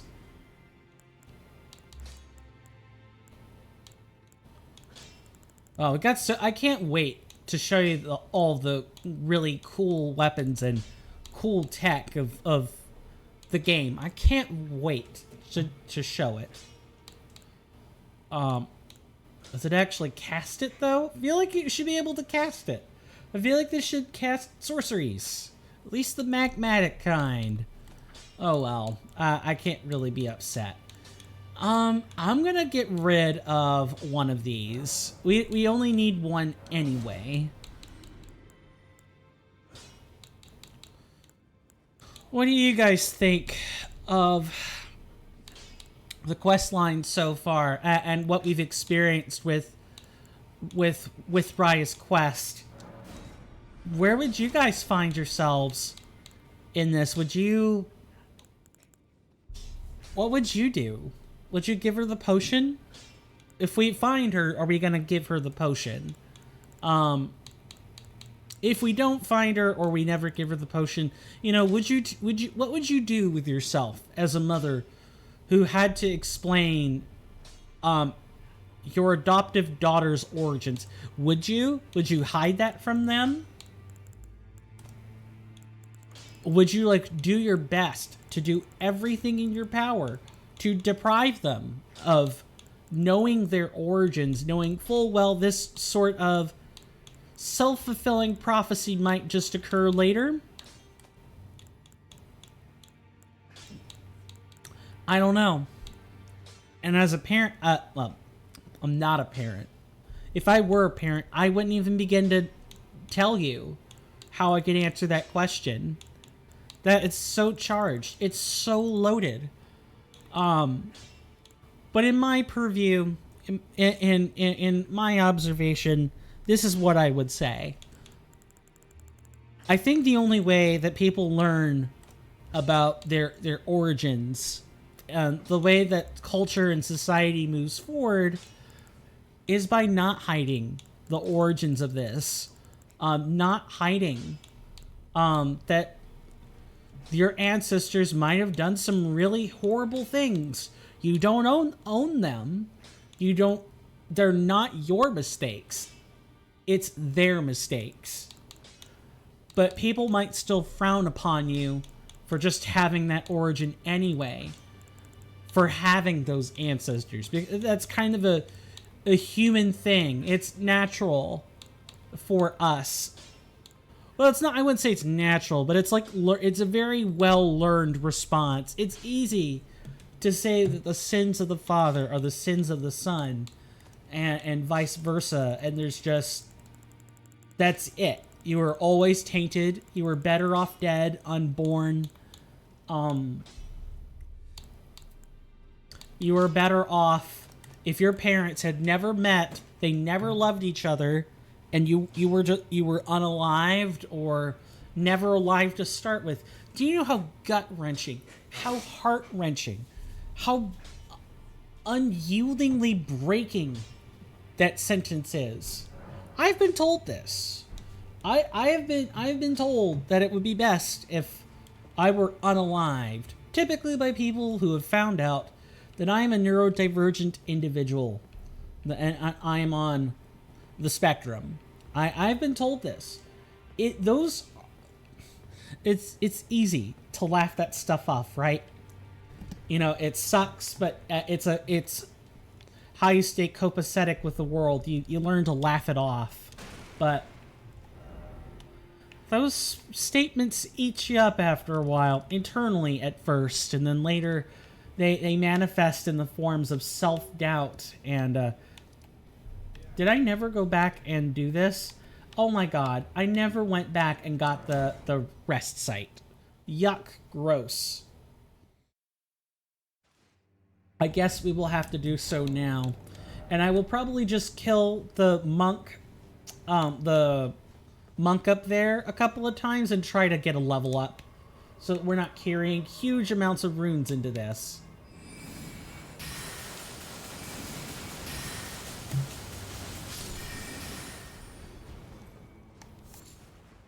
That's 1. If we do it one more time, we'll get a level. Let's go. People have a lot of struggles. People accumulate struggles as they exist in the world. Some of them you just flat out start with.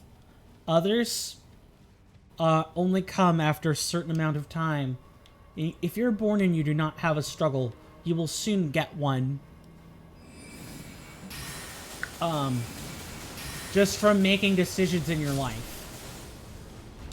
Building friendships and making enemies, you'll develop those hardships. And some of them just come from the country you're born in, or the local laws that you exist with, or the culture that you're surrounded by. This is pretty close to 1,000. I guess now we'll probably go back to developing our mind stats some more. How are we doing? We're 20 levels before cap. Hopefully I don't remember if the cap was 200 or 250. I think it is 200 in our current playthrough.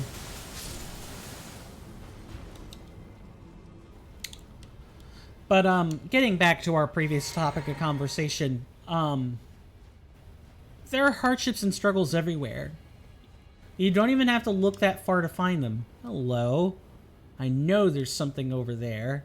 Question is, how are we getting to it? If you see someone undergoing a form of hardship or struggle, help them. Sometimes that help is complicated, right?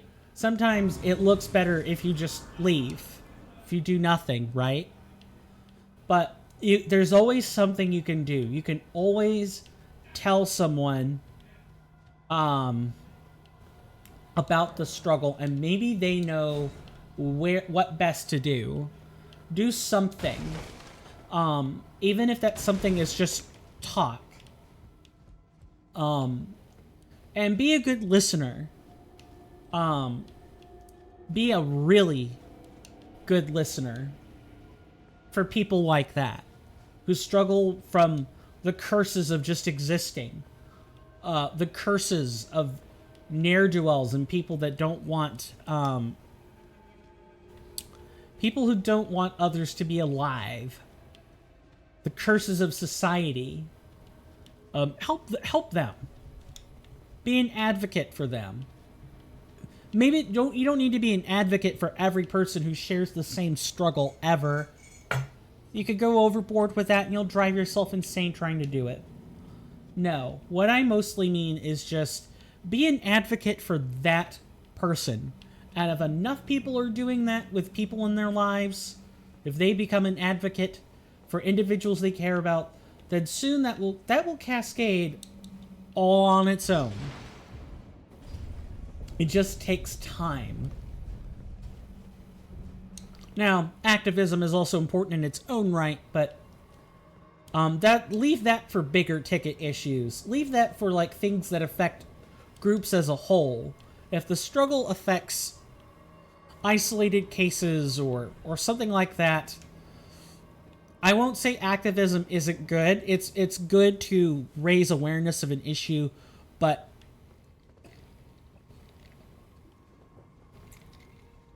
you have to strike a balance between making people too aware of the issue and it has some sort of an anesthetic or desensitizing type effect, and doing nothing. I know. It's one of life's natural little hypocrisies. Because in an ideal world, you would do exactly what people are doing now, which is raise constant awareness that being aware of these struggles and issues is never a bad thing. And I'm more than happy to agree with you. But the powers that be don't always see it that way. And not everybody wants to be... not everybody has the stamina. I shouldn't say people don't want to be a part of these issues. Most people that are real humans will be an advocate and an activist for people they do care about. But there's a limit. Everyone has a breaking point. Everybody has days where they want to just shut off and exist. Us as human beings need to provide that window for people to just shut off and not be societally active, to just exist as a normal human being. We all have the right to that. Even people who commit crime, as long as they aren't genocidal rapists or something. Sorry, I don't mean to trigger folks, but I'm trying to make a point here. Unless you're someone like that, or you're someone who just wants to bring the world to absolute ruin and destruction, then most people at least deserve the ability to fade into obscurity, to not matter when they don't want to matter. Stuff like that. Give me just a second, folks.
Sorry about that, folks. I am back. No, it was a false alarm. No one said my name. No one said my real, human name. No one has said that. This is starting to get pretty melancholic and frustratingly, full of the overtones of despair. So let's try to find something positive to talk about. So it's almost August. It's not quite August. Tomorrow it will be. Who's going back to like school? Who? And when I say school, like I mean, you know, either high school if you're 18 or, you know, college. Who's going back to like college or uni? I wish I were, but I gotta make ends meet for a little while. I gotta build up credit so I can take out private loans before I begin doing all this. We're gonna drop down.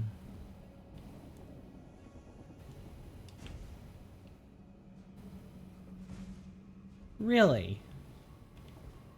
You know, I was expecting to be able to, This is the Temple of Eagle, right? Eagle? But, I don't know where I'm supposed to go. I see this. Nothing up here. Nothing over here.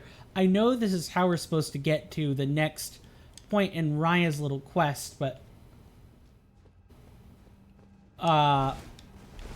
there is no contraption. If we pull this lever, doesn't move. We'll die if we jump down here. So clearly we're meant to get up a different way, and we just aren't able to do so right now.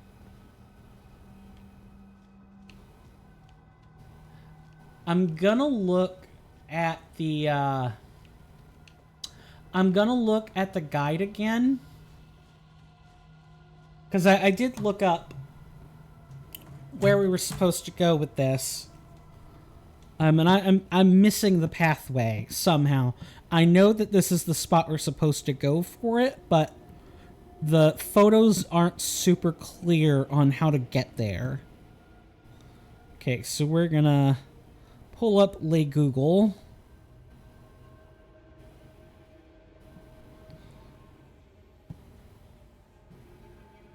And figure out the instructions. The texture is even a little confusing on this.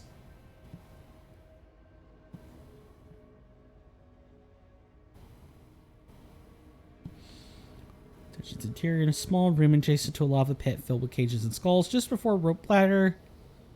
Get it? Oh, okay, we need to do something before this point. So, wooden elevator next to the temple. Okay, so we haven't fully unlocked the legacy dungeon yet.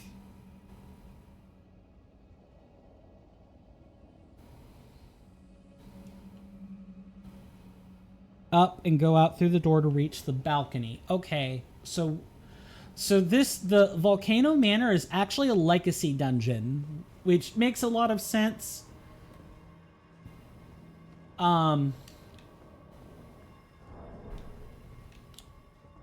I wonder.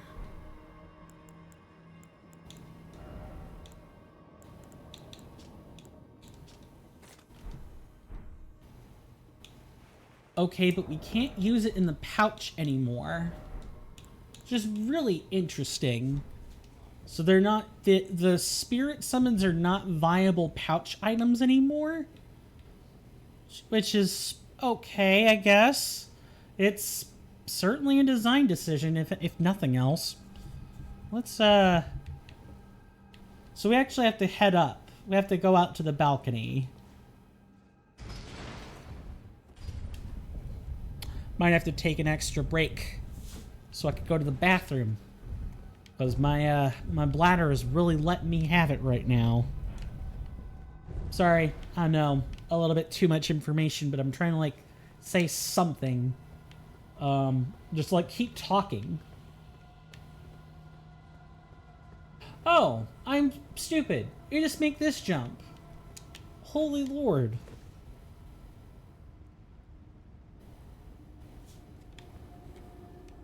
Okay, I can close this. I think if I feel the urge again, I am just gonna...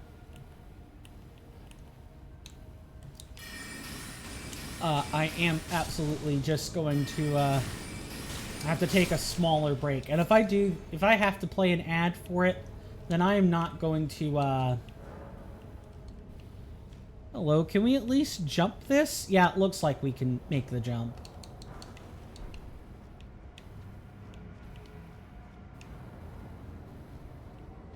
Shouldn't be extra drums, so clearly a slug has discovered us.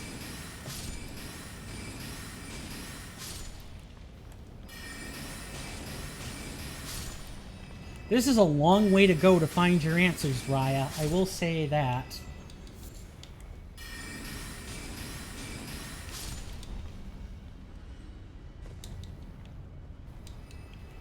Certainly feels like the lead up to someone wanting to approach the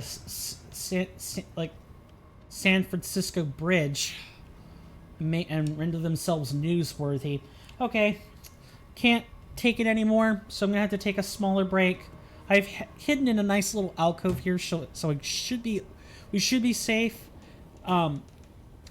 Because of this, I am going to put the BRB screen up correctly this time. And I'm going to play a small 30-second ad. Sorry about this. Be right back.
So sorry about that. I'm back. Let's continue. We have so much. We've got quite a bit left to go before we could call ourselves done with this. I want to see this through to the end. I have too much honor placed in this not to see it through to the end. And my value as a human being demands it. Demands that I finish what I started.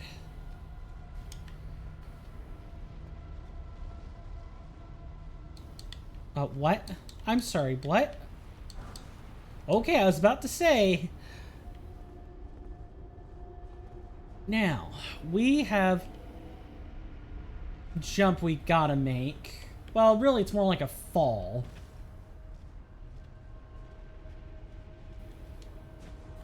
Feels like climbing up the steps to Mount Doom, doesn't it? To cast the ring into the pit. The fires of Mount Doom. And I feel like I'm going up to the building up to the incredible and stunning conclusion of having my ring finger bitten off by a creature who wants nothing more than to have the ring for themselves. Oh God.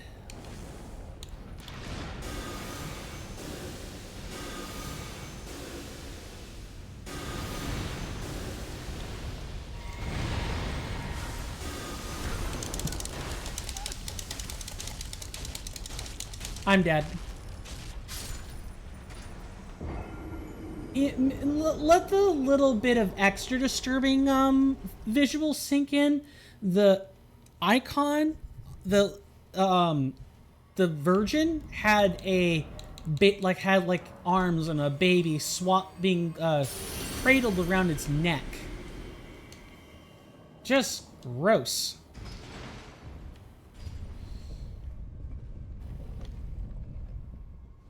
I should not have cast 3 Ancient Death Rancors there, or attempted to go for 4th.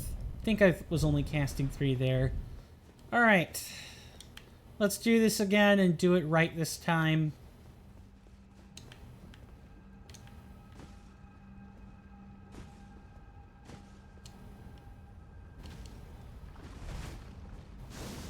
We'll just ignore the rather unnecessary fire slugs.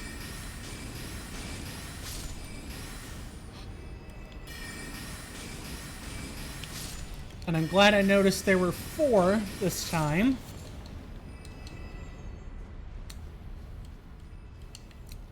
And let's get ready to deal with this abductor virgin again.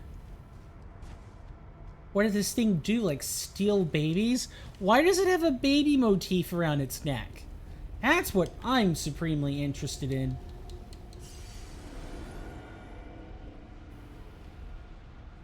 Alright, where's the abductor?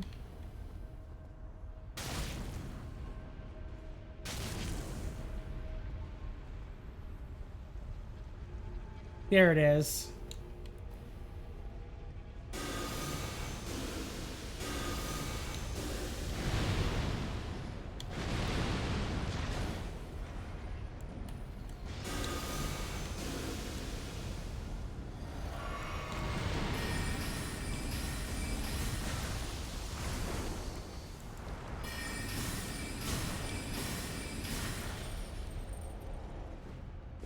Run.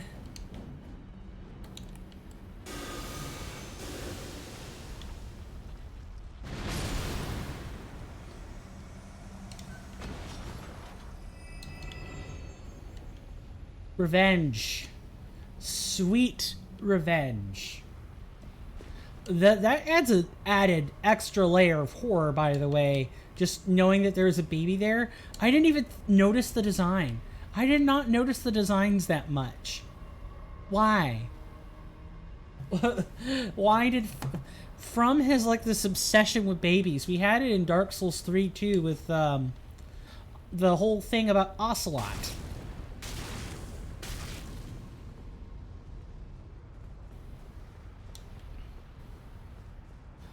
And I think, what did we have? Murgo's wet nurse with Bloodborne. We had quite a few instances of like children being depicted on rather sinister, or having like they're the backdrop for something way more sinister. Okay, we just walk around.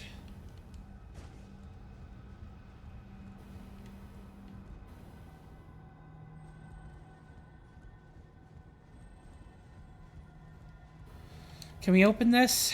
We can. And we can descend the ladder. Okay, that's good at least. I'm glad we can descend the ladder. If we want that rune piece, we can't be descending the ladder, but that's neither here nor there.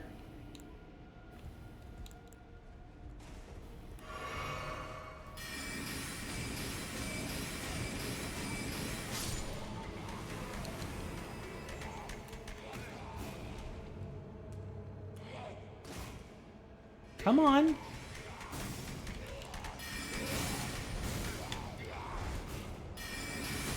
Okay, these things actually try to bite you, I guess. Alright, well.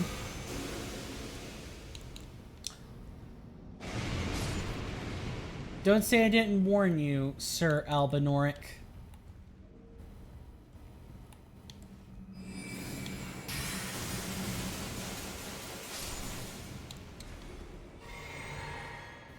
What do we have down here? Do we have a menace lying in wait? Is there a trap? There are a bunch of snake men coming to get us? I don't rightly know.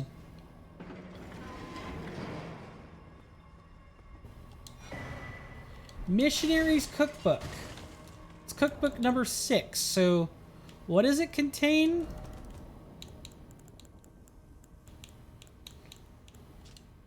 Holy proof dried liver. Okay. I was forgetting. If it was soporific stuff, I would have needed Fever's cookbook. Alright, if that's all there is to this, then I'm pretty happy to just go back up and grab the rune piece. Sounds like a rather precarious fall, though. How are we going to get to it? Gonna have to make a jump off that beam? That's going to be too high if we don't make it to the beam, though. Where? First, lantern. We're in chambers where we need them now. And then we need these rainbow stones somewhere nearby.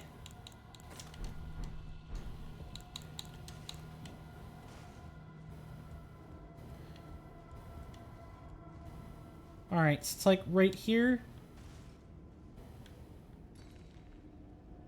Wait, you can make... No, that's on the crate. I don't believe that for... Okay, I guess we could just make it. I'm glad I didn't attempt to jump to that beam, though. That would have been awful.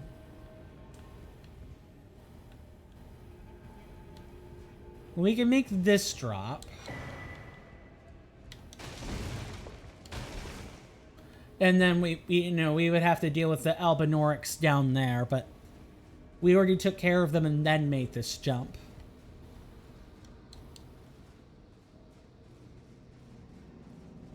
And now I actually kind of feel like we're going on a bit of a quest. We're going on a quest to save Raya. By whatever means necessary. Hopefully we don't even have to use that potion.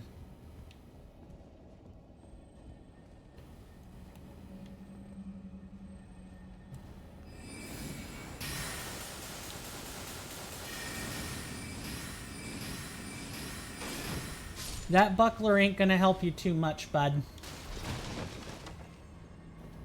It certainly lets you withstand the stars of ruin, but it wasn't gonna help you do much else. Well, I see that we have... I know we can make this jump. The question is, where does this go? And it goes in 2 directions? Crimson Tear Scarab. I believe that is headgear. Increases the recovery flex of Flask of Crimson Tears, but increases damage taken. Why would you wear this?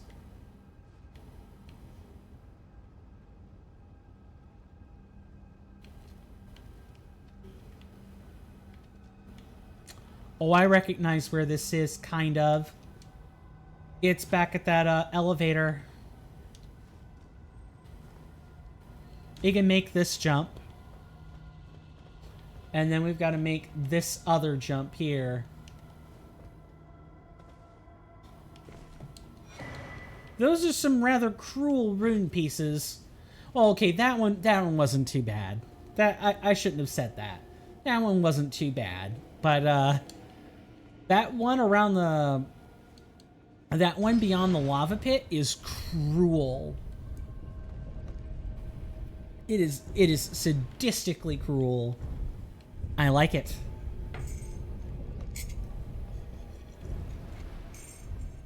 Look, if nothing else, we will eventually get all 1,000 rune pieces. There are 1,000 of them. I could confirm that. And we'll be getting them... I'm going to do my best to collect as many as possible, legitimately. Which is why we're going to... The rune pieces are one of the reasons why we're going to go through great pains to do a bunch of cleanup sessions. But in the event we can't get all 1,000 of them, you know, because some of the platforming challenges are, you know, mission impossible for coin, well, you know, we can get the rest later. I'm not going to mention how we get the rest later, but we will get them later. You'll be pleasantly surprised by the system involved that allows us to get them later. And it'll make you wipe your brow in a sigh of relief. Of course, if there are any devs in chat, they can mention how that's gonna go down, but I myself am not going to spoil the mechanic by which we get them. Instead, what I'm going to take this opportunity to do is say thank you to anybody who's listening, anybody who's watching, anybody who's lurking. Appreciate all of that. If you like the content and you've been lurking a lot, consider leaving a follow. Lets me know that you like the content, and you know, we're too far in now. I'm not going to stop doing it just because there aren't enough views or whatever, but you know, just lets me know that you like it. If you like the content that much, anyway. I've been getting a lot of people who like follow after the stream is over, so that they don't have fanfare. I totally get that. You are just as valid as the people who sit there through the fanfare. Thank you so much. It means a lot, and I can certainly understand. I've followed a few people on Twitch myself, where, you know, I waited until the stream was over because I didn't want to be disruptive. Got it. Your streams, your follows, though, are never disruptive to me. I just want you to know that. Get away. Ugh. What an abomination. I feel so sorry for these Albinoric, but they're here and they're killing us. Oh, hello. Is this going to be the lift? Is this the shortcut? Yes, it's the shortcut. Awesome. Absolutely awesome. For YouTube... Oh, hello.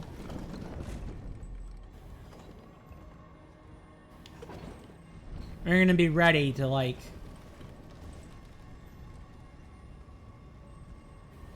What on earth is this?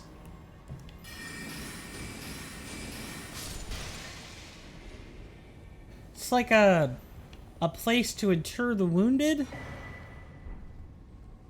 We didn't get that much for our trouble. So I have to wonder what's beyond this window then.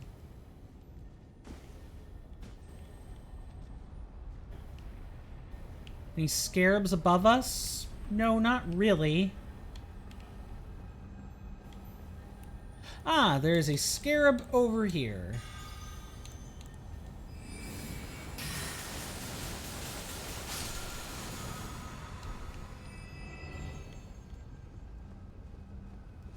Okay, so far so good. Let's go over here then. Raya. Before we deal with that, I'm gonna make sure there's no one else around to cause us problems.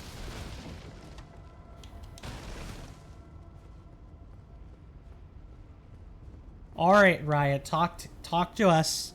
Tell us what's wrong. Oh, it's you. I'm afraid there is something I must tell you. I was an unwanted child, born not of grace, but of a hideous ritual, something that can never be accepted, not by men, nor serpents. Even Lady Tanith shouldn't accept me. I know that you have done so much for me, but I wish to ask one last kindness. Kill me, please. I thought that I feared nothing, but this. Free me from this accursed frame. I know that you have done, but I wish kill me. I thought free me.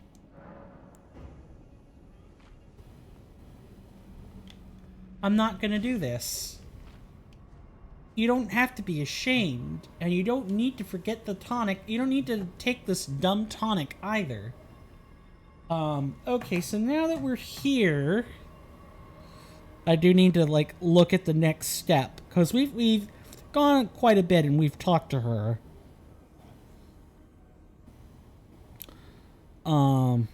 I think we could just do, I think we could just go about and complete the rest of the dungeon. But I'm looking it up to be sure that's what we're doing. Yep. Mm-hmm.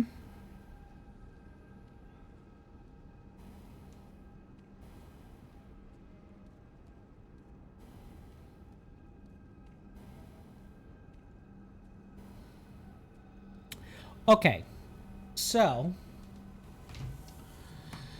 we have to kill Lord Rykard. That is our next step. But we have a lot of the legacy dungeon left. But you know what? Even with the legacy dungeon being done, this doesn't give us access to Rykard whatsoever. Oh, hello.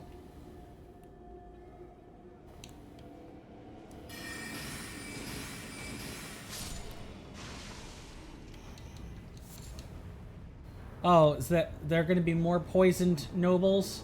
Yeah, I could see the gas clouds.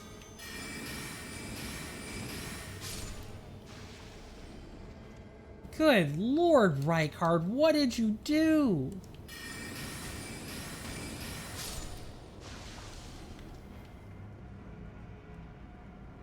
Is there... what kind of depravity is this?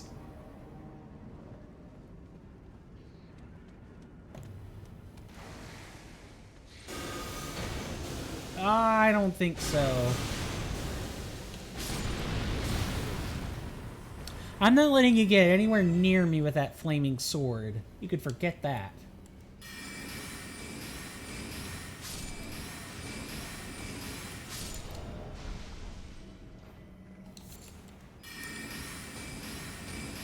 So, we now know what we have to do, huh?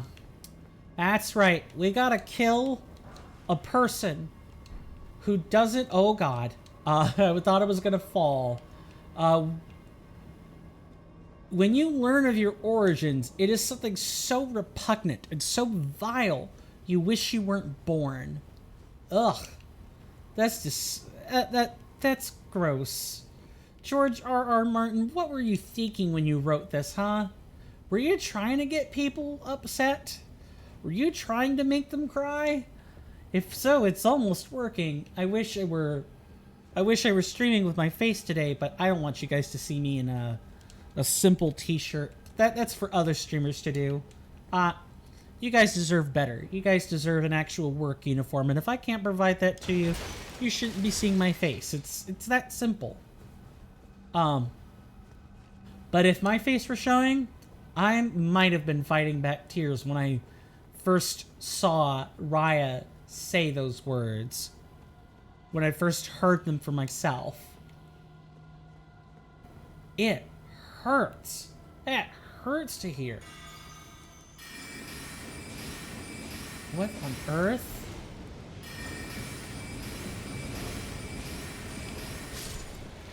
Gelmir Manserpent. We didn't get a good look at the face, but I think it was wearing the masks that, like, it was like wearing the masks that were worn, or the faces of the Iron Virgins. That's what I'm thinking of, the Iron Maidens. This hurts my eyeballs too. Just let you know, I feel your pain, viewers. I'm right here with you, but we have to do this. We have to stay strong now.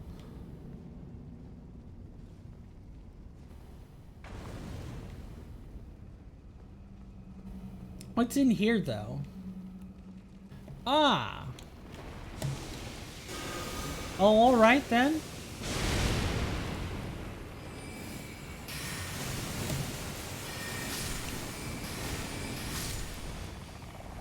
So there were basilisks even in this, you know, magma-filled wasteland.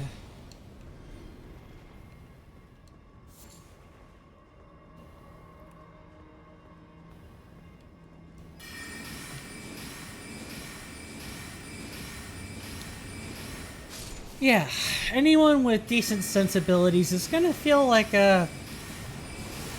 this quest line is a literal gut punch to complete. At least people with my sensibilities, people with sensibilities similar to mine, will feel like this quest line's a bit of a gut punch, but that's George R.R. Martin. That's FromSoft. Even just like stuff that isn't a collaboration with George R.R. Martin, I tell you what, it's not always happy, and usually the happiness is like this fleeting thing. Nice.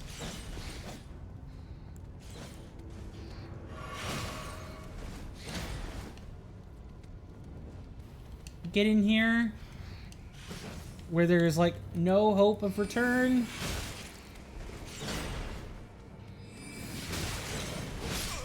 Yeah, I thought I would probably die here. As soon as I jumped down here, I had this feeling in the back of my head, like, yes, we're gonna have issues. We don't have any golden amalgam, and we don't have the runes to make it. So what we're gonna do is we're gonna go back and grab some runes and some golden, some stuff needed to make golden amalgam real quick. The way we're gonna do this is by going to the Mistwood Ruins.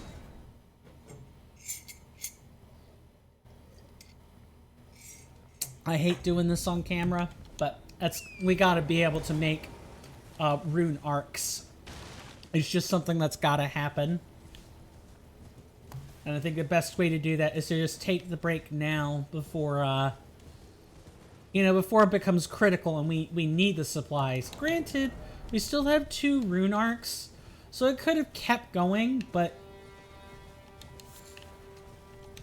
I personally think it is best to, like, do it before the supplies become critical, right? If I were playing on my own, if I saw that I was running low on rune arcs and the supplies to make them, I would just go, like, stop what I'm doing and go farm.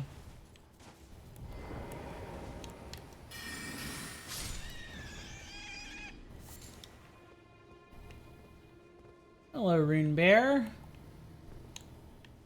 You ready for death, Rune Bear?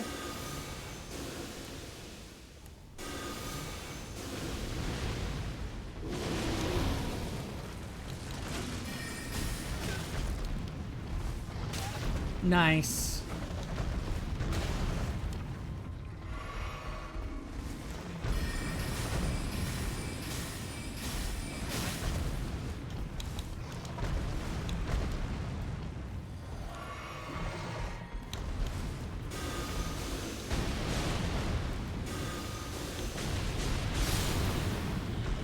Goodbye, Rune Bear, and good night.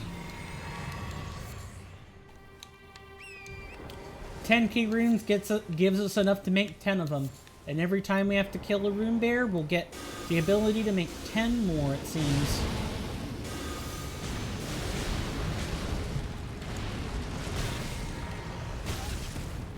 Nice.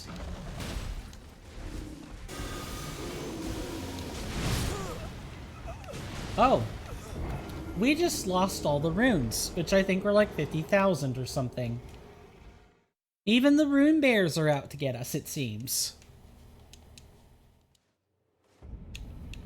Let's try again. Might as well get the 10k back.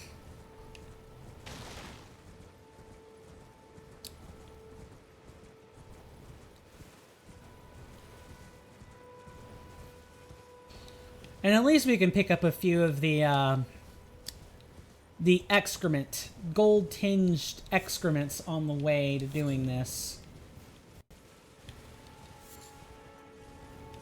Although maybe if I can help it, I'd like to, like, avoid one of the 2 Rune Bears. No, that bat has already seen us.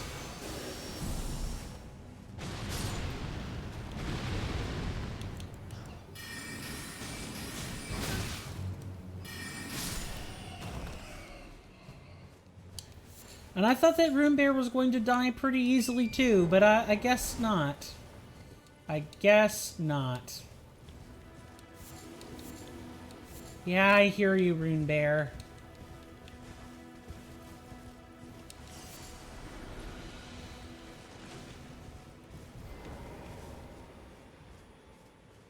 Okay, if you're gonna go up over there, that's good. Please stay up there. I don't want to deal with you. Not if I can help it. We headed toward the lake. Looks like it.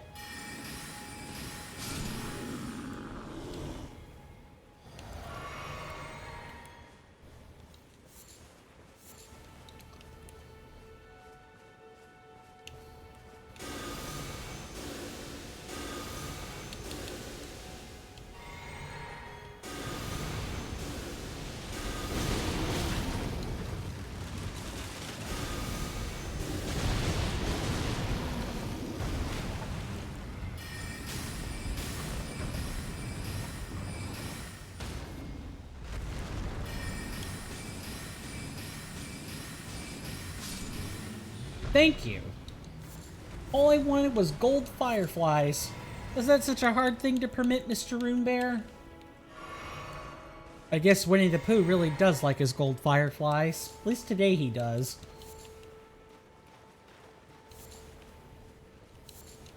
And, you know, gold-tinged poop.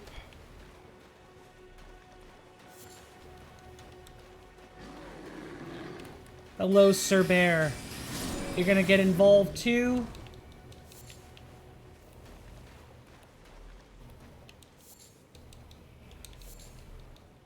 And if I'm lucky, I can get these without having to annoy this Rune Bear as well. Just no extra noises. No sudden movements, and we will be okay.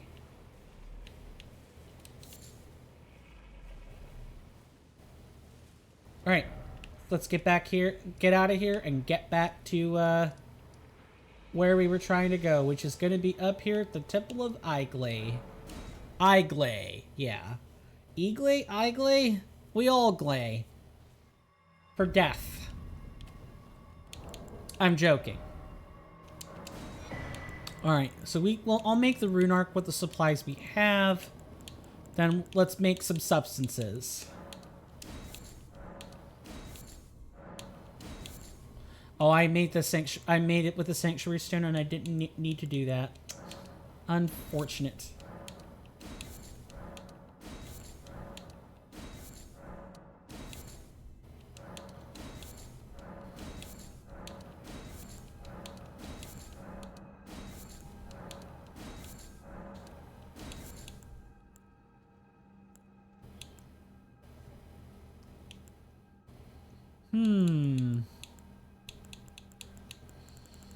Right. That's all we can make for now. So then let's make let's make some more of these.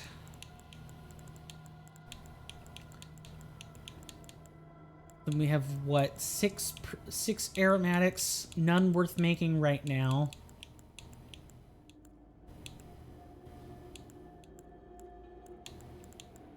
Not much else. I guess we can make some more, we can make some more marks.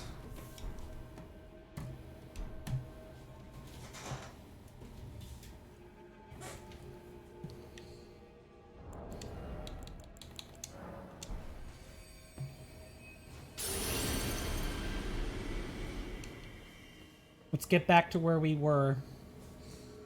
Which, luckily, we've unlocked a shortcut for, so all we have to do is, use the elevator and we'll get back.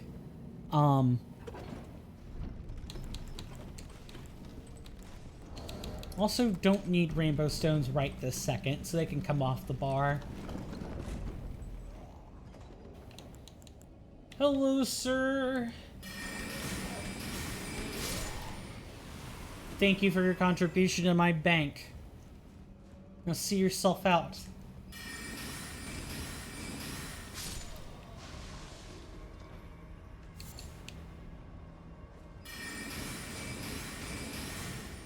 Really? That single second of standing behind that was enough to get things to change? Ludicrous.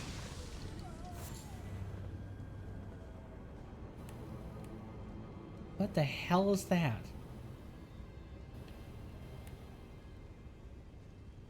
Is that a man serpent?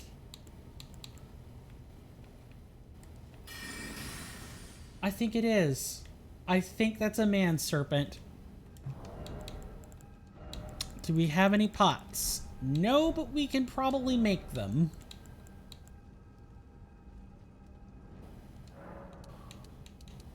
Let's make 5 of these. Put them on our bar. Just minding our backside.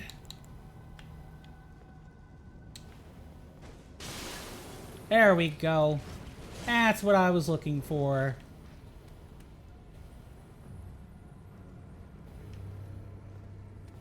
Gonna be able to come up here?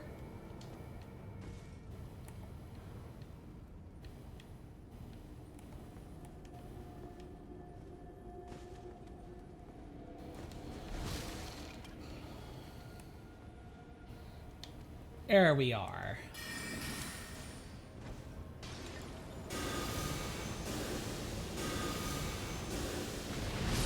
Uh-oh. What? Why did I drop down? I guess I shouldn't complain that much, should I? At least I'm alive.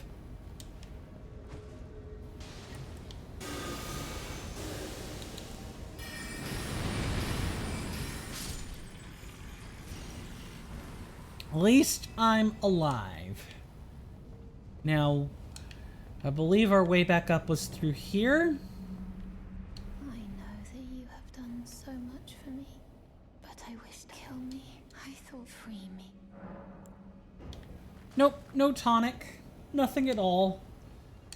I don't know why I talked to her again. We don't have any... We actually... There is no more dialogue for Riot until we defeat Lord Rykard. And then a whole bunch of stuff is going to start happening at the Volcano Manor.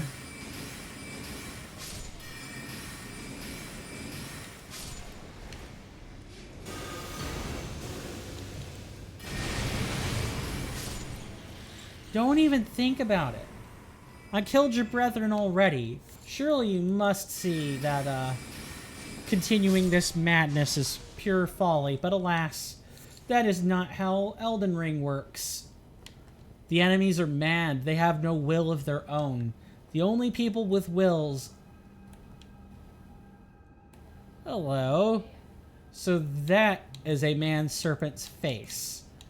It's exactly like the faces worn by the, Iron Maidens, the abductor virgins.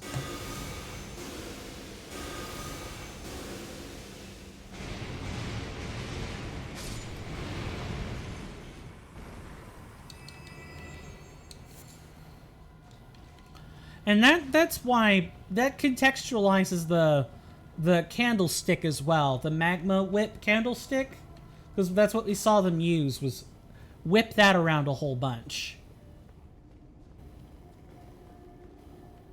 I hear footsteps.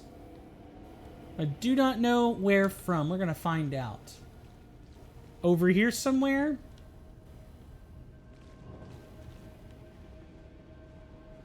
No. Footsteps must have been coming from in that room.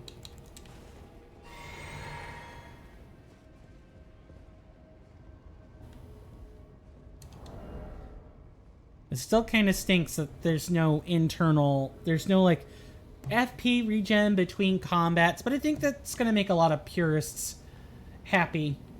A lot of purists that the only FP you regenerate is the FP you make and the little bit you get while there's combat going on. Now, what is in here? We can summon a spirit, and I'm not sure why we can do this. We're going to switch this out for our mimic tier.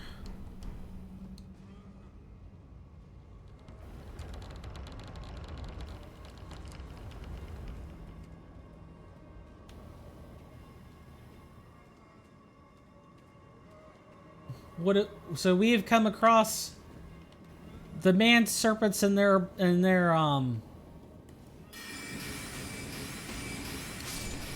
congregation, I guess.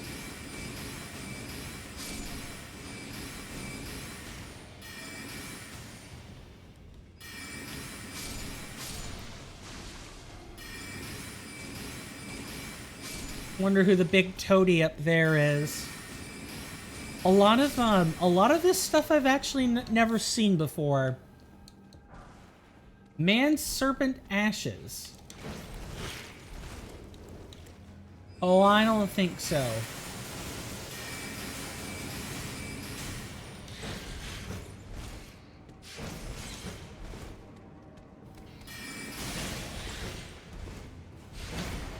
Look, if you wanted your 3-hit combo, you have it now.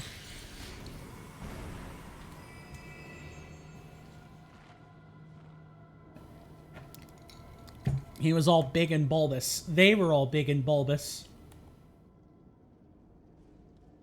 Come on.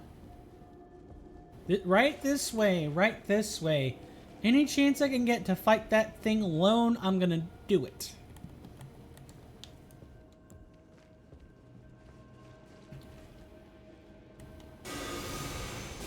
Would you like freezing cold to the face?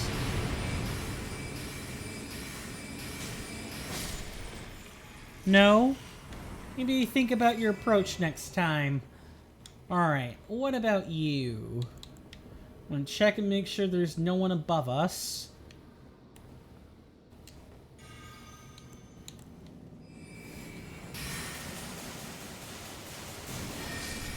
Shell-wearing Gelmir man-serpent. What's the shell for? And this has to have been Praetor Rykard's throne, too. Oh, this place has so many secrets. We might even have to dedicate a 3rd episode to this, because there's just a lot going on.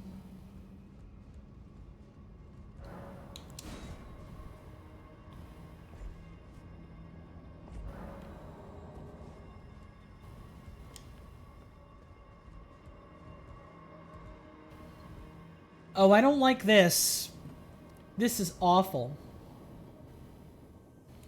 We're back in the room with the albinoric abominations.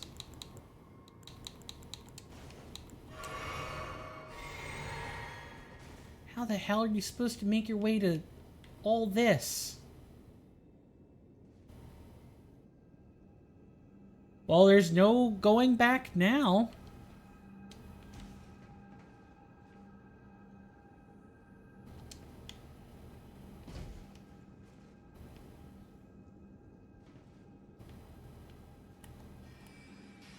Really? Alright, I guess. We're here now. Let's do this.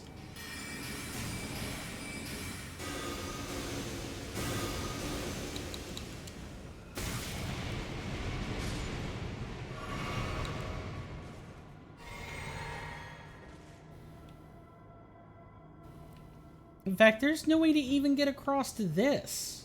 Is there? Looks like you fall down, maybe. Yeah, that totally looks like you fall down. If I try to make that jump, I'm a dead man. So that is not what we do. So I'm not going to attempt to do it. But that is just going to kill us. There's a bunch of black pudding, black ooze albinorics. Alright, is there any... No, there's nothing else. I think if we make this jump, we die. Time for the rainbow stones. It's the only way to know for sure if a jump is going to kill us or not.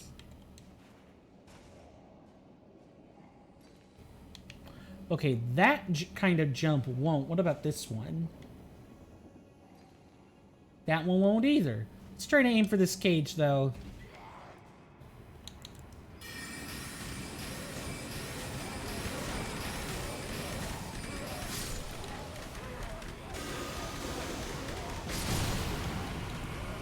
Black dumpling. I thought it was black pudding. That's just as bad.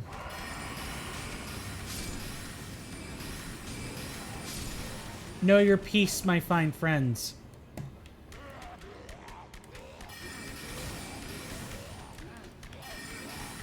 Really?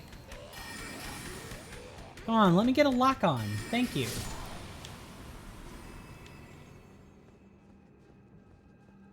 Well, this is a quick path to the bottom, I can tell you that.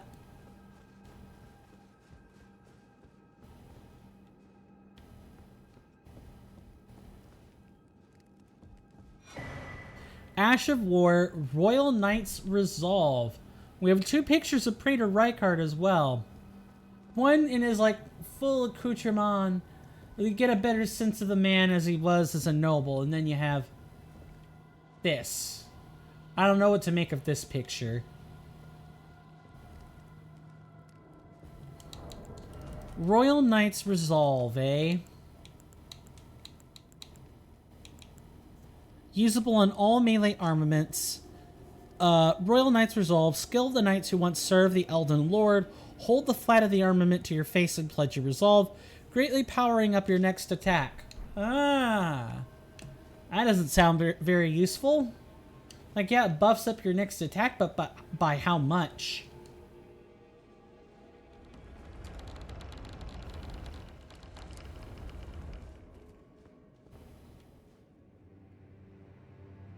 Oh. Wait, we're back here? Hello again.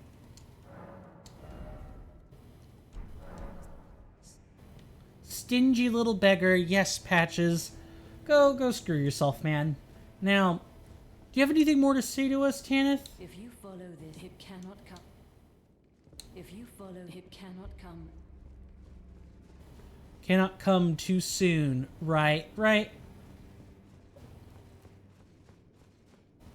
Let's go back and continue exploring this depravity, then. I'm more interested in the dark secrets you're keeping here, ma'am. And who we're learning more about Praetor Rykard, and we like him less and less the more we see him. Hearing someone be a blasphemous individual is not the same as seeing the blasphemies for yourself. Oh. Seedbed curse. Goody. That's a key item, ain't it? Curse grown on a corpse killed and defiled by the Dung Eater. A tender pox afflicted with omen horns. The Dung Eater cultivates the seedbed curse on corpses. By doing so, he prevents dead souls returning to the Erd Tree, leaving them forever cursed. One of the most loathsome things found in all the lands between. I want you to notice the stain. Where, at first, this is a male corpse. Female corpses would have a little bit of a different posture to them. Second, the stain is on the crotch. If that doesn't tell you what kind of curse this is, I honestly don't know what will. I honestly don't know what will tell you. The seedbed curse definitely has to do with more than just preventing souls from passing peaceably into the next world.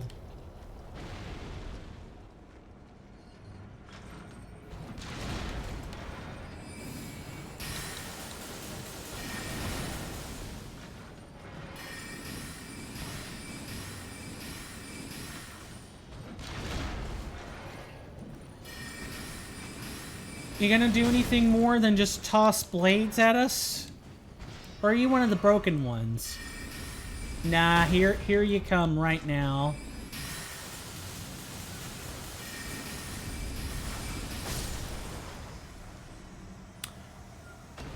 I'm glad you opened up to me, opponent. It's too bad that was your critical error.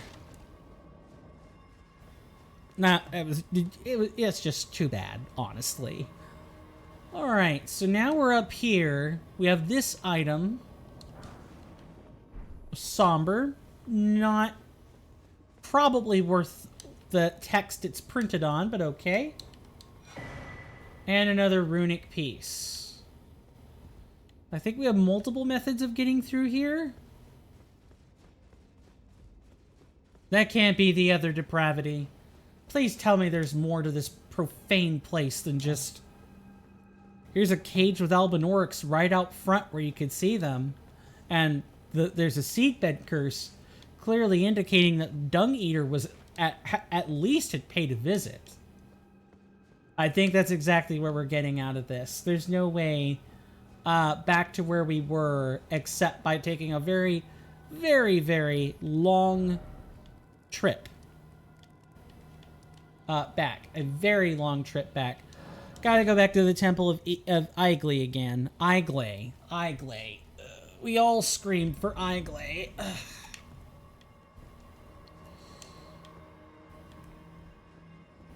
Right, we don't need to lift that platform anymore. I keep having to tell myself that. We just didn't get to the next, we didn't get to the next rest site yet before making any of those, like, profound jumps. What do you guys think of Volcano Manor? Good? Bad? Ugly? I don't care. I find it interesting. That's probably the best way I would describe it. I find it interesting.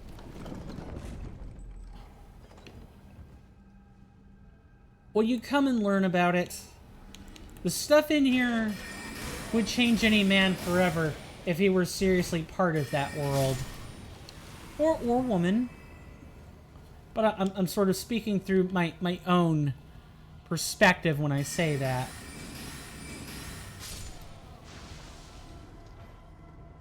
No, there's a man-serpent over yonder. Just gotta wait for them to get up here.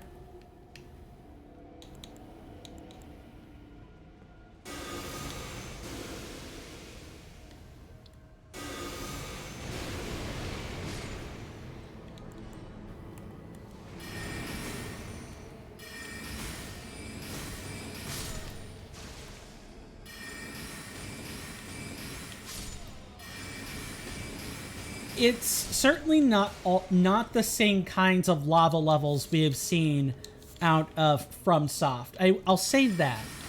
It's different. Yes, it's still got the whole underground heresy thing going on. But it isn't like an outright portal to hell. It's something far worse.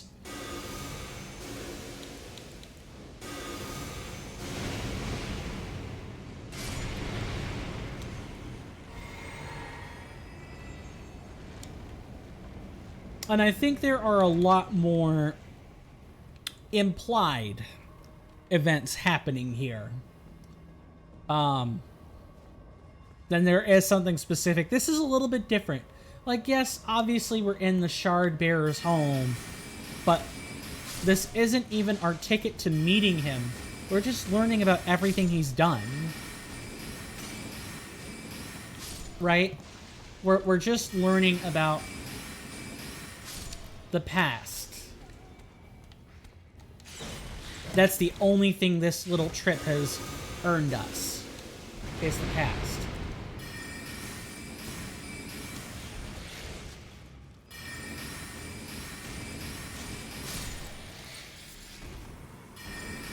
What do you make of our little sleuthing trip, our scouting trip, our reconnoitering?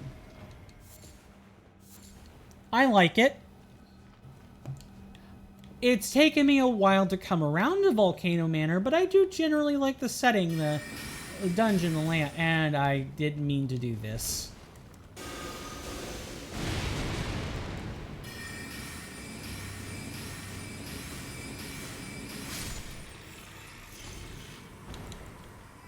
Come on, Shell Man, come this way. Right this way.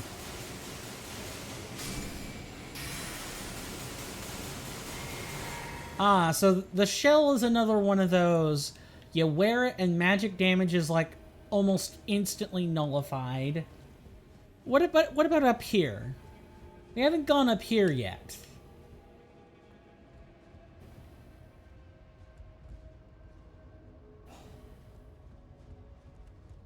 Well, oh no. Yes, we have. We have gone up here. And we have found depravity waiting at the bottom. Places we can't even visit yet.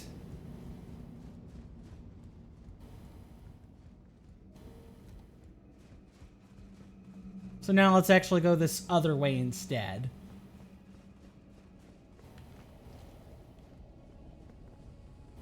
There's a portal. Should we find out what that portal contains? That is all lava.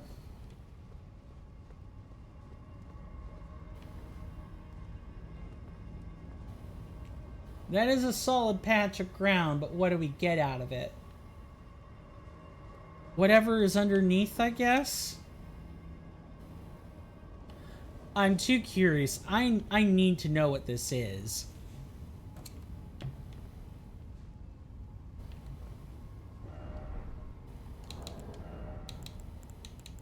I feel like my curiosity is gonna get punished, though, if I do go this way.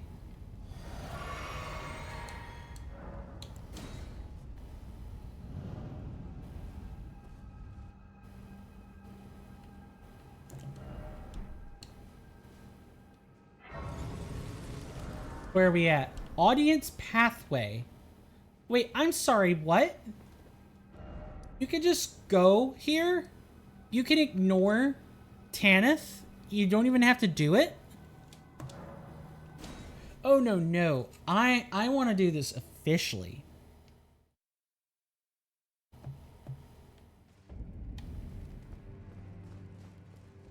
If you follow, it cannot come at...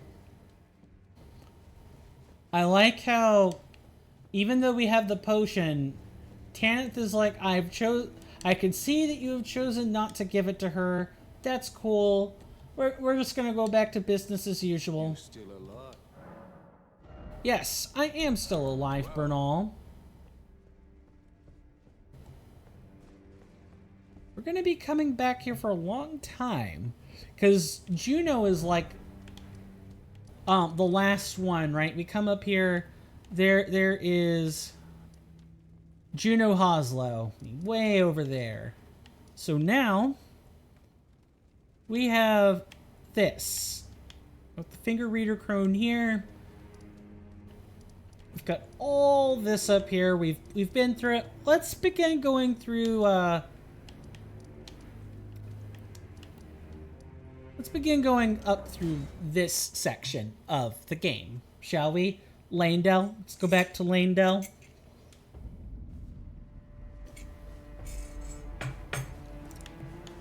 Oh, and because we are, you know, changing locations, we can change spells.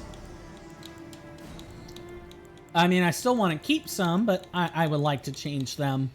Alright, let's put on our generators. What else? Can we charge this? We can charge this.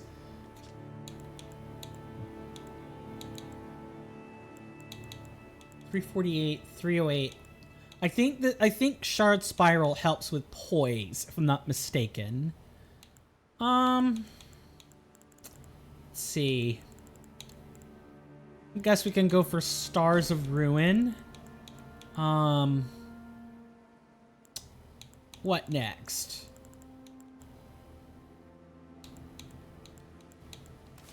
Let's go with the magma stuff. Then let's go for Collapsing Stars, Ancient Death Rancor, Rancor. It might be Rancor, and I need to say it that way. What next? Perhaps Night Comet for tricky, pesky enemies that want to dodge everything. And then I'm feeling like some Glintstone Arc and Magic Glint Blade action. You got any new... Oh god, I should be really careful.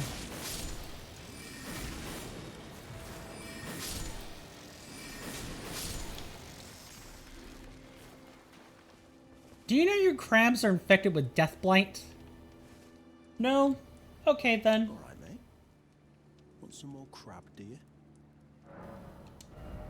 I will take one section of boiled crab. And you don't have anything else to say, huh? Tits. You must be hungry. No, I'm just wanting to make sure you're okay there, Blackguard. Up through here. We're now actually... I wouldn't say we're ready by any stretch to go tackle. Oh. We're at an impasse, aren't we?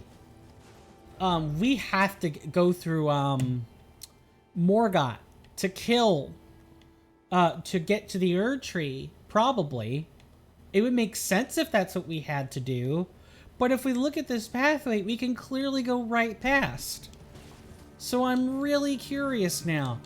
I think we're going to be unable to do that. We're going to have to go entertain good old Morgott. You guys are getting Glintstone arced.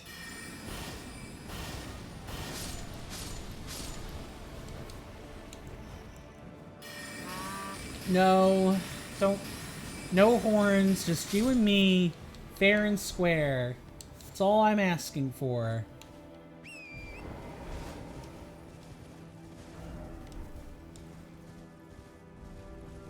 There's one of the guardians. Ow.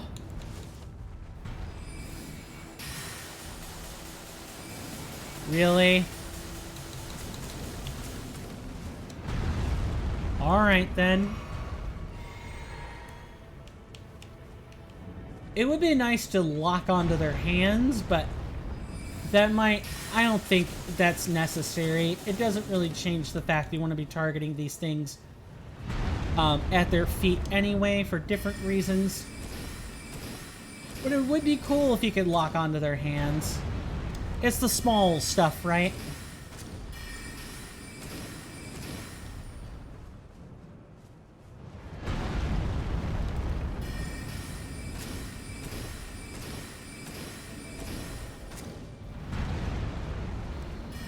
If this is what you're going to do, then combat is going to be very boring.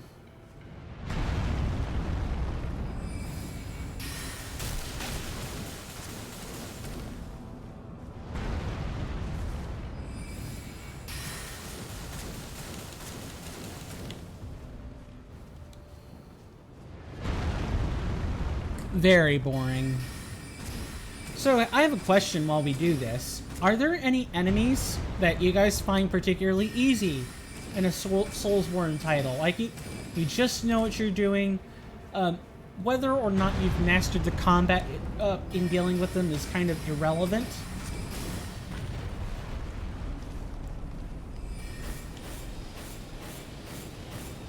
I gotta be careful.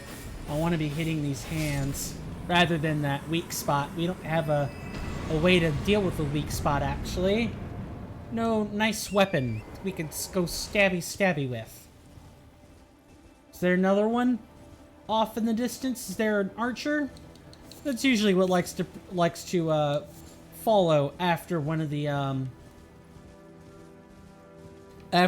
halberd using golems, but I guess not.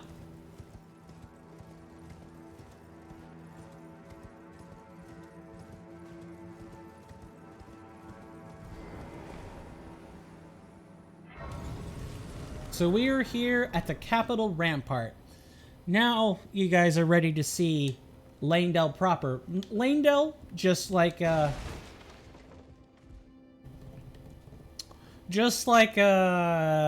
Volcano Manor and all the other ones before it, is a legacy dungeon. A big one. Before we continue, though, what I would like to do is go back to the Table of Lost Grace and see if any dialogue has changed. And if Dung Eater is in the same location. And we can also trade off the binding runes.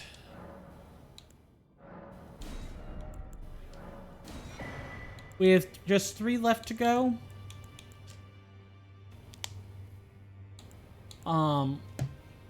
Increase FP and generation in combat by point. Oh, really? That is so small. These are so small. Okay, then. Weight, reach, consumption, maximum stamina. Okay. We don't have any power from remembrances. Oh, but we do have the Elmer set. So, let's actually take a moment to read this. I was wondering about this armor. It's good that we looked. Battered iron helm from a foreign land, worn by Elmer of the Briar. The winding, rusted iron bars are a mark of the guilty, and typically indicate a sentence of death. They also cause this armor to deal damage when performing dodge rolls. Elmer murdered numerous instructors and merchants, and was known as the Bell-Bearing Hunter.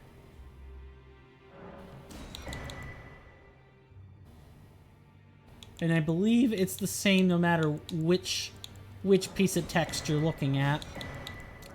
So let's buy these, so we at least have the set. It's the same as like the Thorned set. It's just it's called the Briar set now. Isn't that neat? Do you have anything new to mention for us? Greetings, you here for spirit? I can hear it from a howl. You should keep your distance. Well, I took you for no man to lay out your own. Do we got some loose sats, but we don't have the correct glintstone staff to like repair it or like upgrade it. That's what I should have said. Good God, my folks. We're entertaining a guest and they're watching baseball, and they get hyped up anytime that there's baseball going on. I'm so sorry you guys had to hear that. I really am. But I can't. That's out of my control.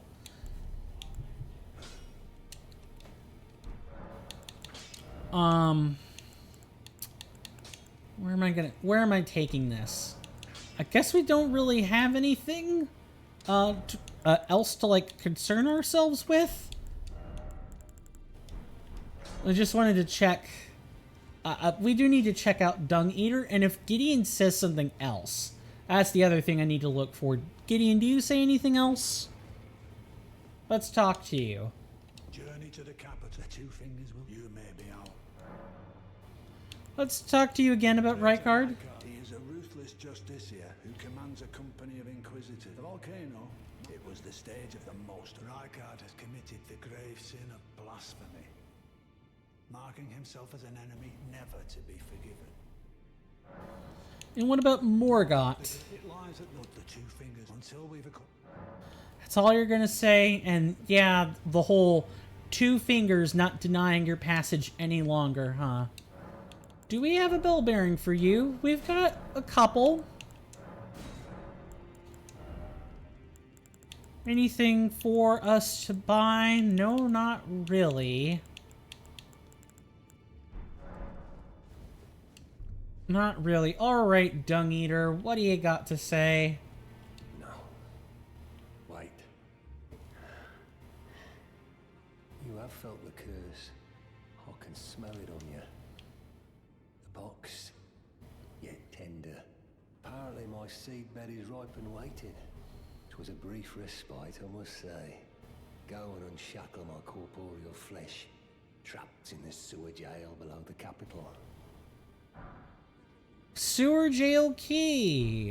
Then the pox Can kill you and defile your corpse, then the pox will truly be your Go own. and unshackle my corporeal flesh, trapped in the sewer jail. I can kill you and defile your corpse, then the pox will truly be your own. I would like to keep my gonads intact, thank you. Like I said, I wish it were left to be a little more implicit, but when the game outright points to a blood stain between a man's legs, I don't know what else you're supposed to say other than crotches were being mangled. For what purpose? Oh, to probably make Omenborn. If we look, there's all kinds of horns coming out of this thing. What do you want to bet that... What do you want to bet this thing? It's called a seed bed curse. I just want the name and the disposition of what we're looking at to stick with you. I just want you to hold on to that. Now, I would like to regain our build before going through here. So that's what we're going to do. We're going to reset our stats. I would like to have the other half of our spell kit. Don't worry. We have a spell scaling at 362.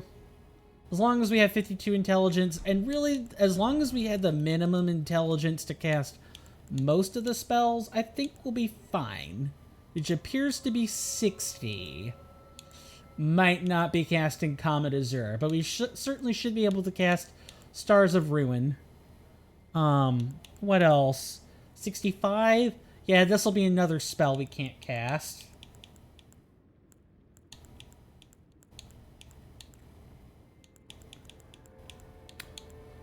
But we should be able to cast most other spells. It's really all these incantations that I would like access to. Because we're going to be getting to the point where bosses are going to be weak to some of the contents inside. Don't believe we can open this. We gotta wait to a specific wait for a specific point in a quest line before we're done. So really, the thing I am wanting to make sure we maintain then is if we can help. Let's see if we can get 60 intelligence, or like 60 in all the casting stats. Is it thy way? Yes, it is. I would love to use a larval tier for this. So we want 40, 27, 26. Although I'd be actually be more than happy to bring this down to like 900 even. 13, 14.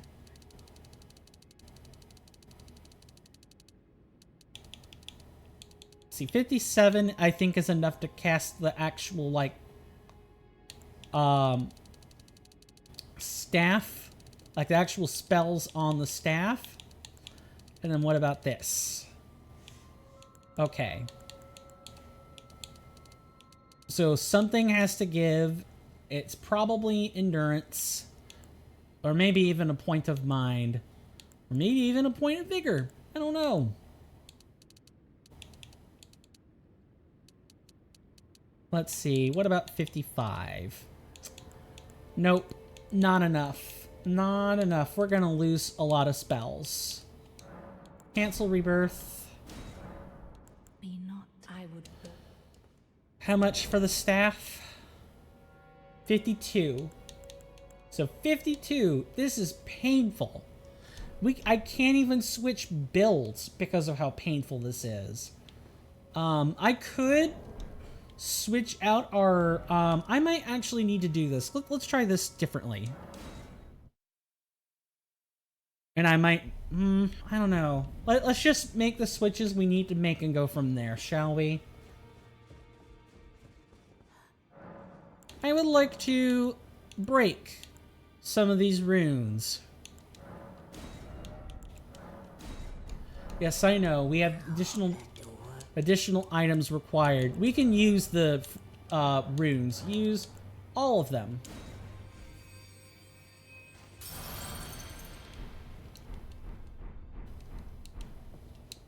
Our spells really aren't that much more expensive. It will be noticeable, but it won't be permanent.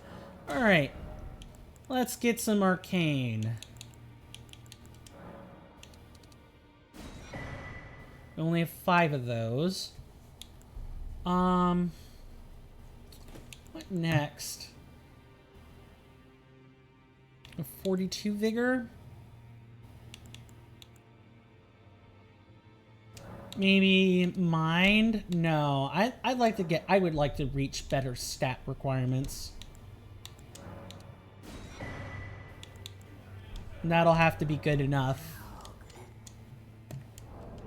Alright, so our spells are more expensive, but I'm willing to pay that price so that we can cast some more of our better arcane spells.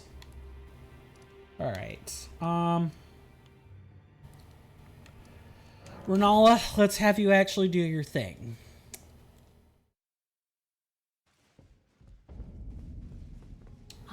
Is it thy wish to yet Not yet, not yet. So this is, each of these staves are 52. Royal Scepter is 60. And we're only interested in Pastime of all sorceries. Yeah, so if we're going to be using our incantations a lot more, then this might not matter so much. In fact, neither of these staves will. Only if we use sorceries. So with these, we would lose our staves. So if we were to consider what was happening with our staves... Well, I want to use Lusats for different reasons.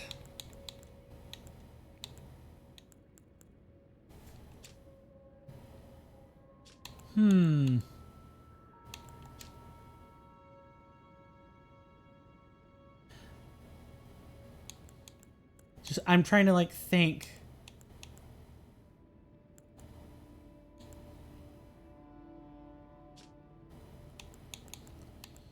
Only need this one. And that is a dual catalyst.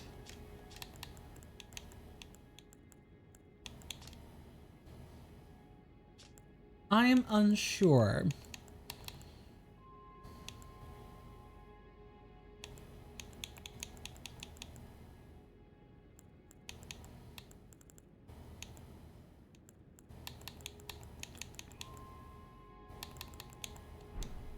Okay. I think I know what I think I know what I've got to do And it's mostly replacing Azure Staff with this in my left hand. And then we're going to attempt to keep our... We're going to attempt to, like, reduce some of these stats down. Is it thy Yes. now?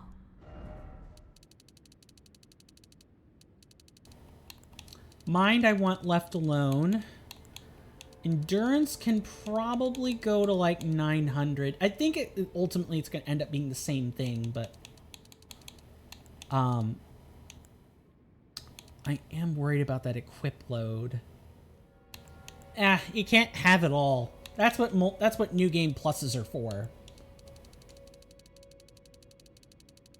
So now, if I kept the bare minimum for the staff, it would be 52. And we get access to most of the spells I care about. Let's pump the arcane to like 40. And put the rest in faith, maybe? We need a better look at the faith requirements of the spells. No, I don't want to use a larval tier. So to do what I want, that's 32, that's 50. 40, 46, 47. 46. Yeah, so like an arcane of 40 will probably do nicely. Is it thy will? Now.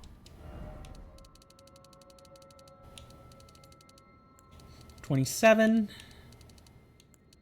20. 13. 14. 52.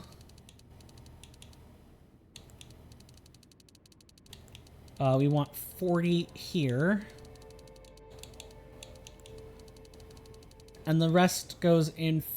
Actually, we don't even need that much. We need like 47. Ugh, I have to look at it again. Oh, right. We want 50. We want 50? Got it. It's for the Elden stars. That's why we wanted it. At 50. Okay. 27, 20, 13, 14, 52, 50, and the rest into arcane.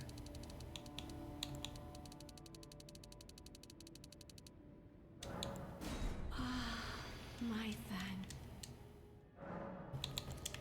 And I believe we're heavy. No, we're not, but we definitely need, I mean, if we wear lighter armor, then it's a non-issue, right? Let's wear lighter armor then. How light do we go?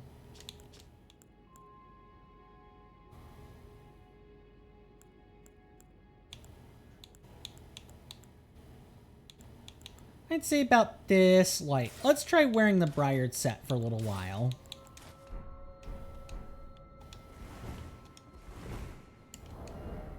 And then we can take off this Arsenal Charm and put on something else.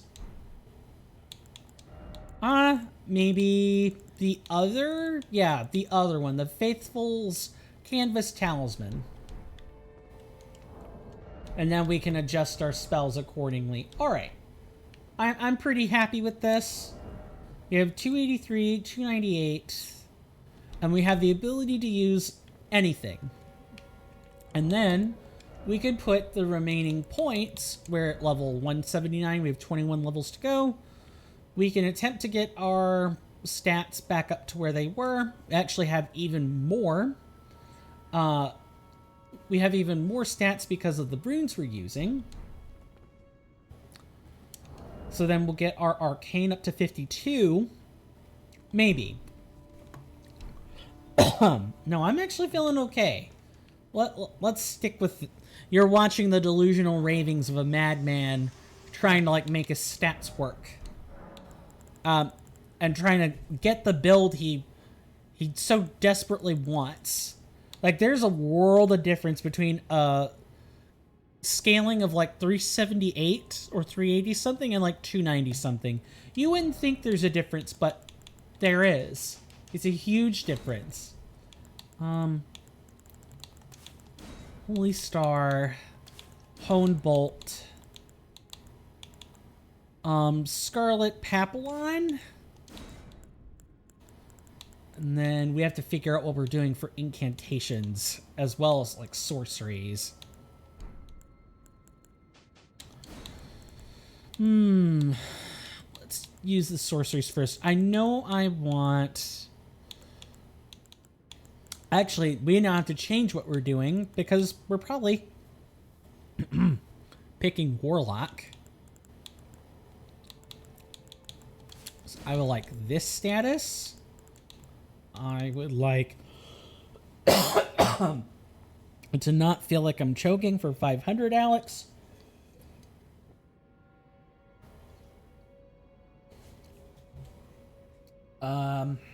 What else? Can't use this, but that requires 65 int to make work. You don't have any other charge spells? I'm curious about Briars of Penance. That will help like with bleed and stuff. Then here I think we'll take Death Lightning. Oh yeah, that's another one. Fia's Mist. Death Lightning.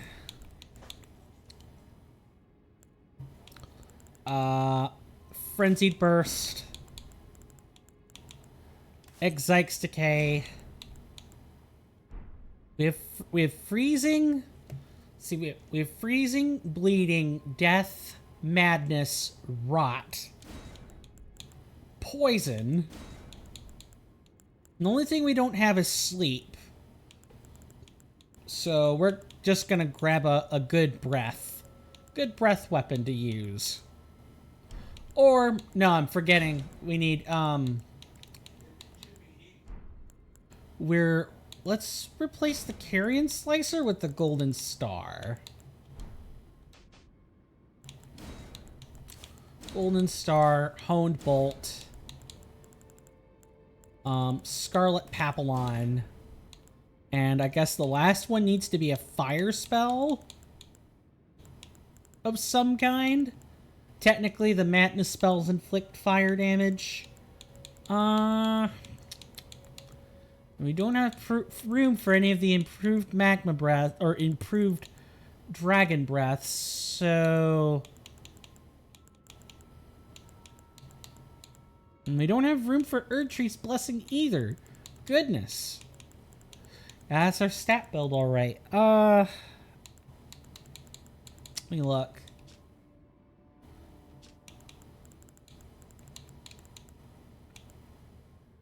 Let's Flame Cleanse me. Nothing useful.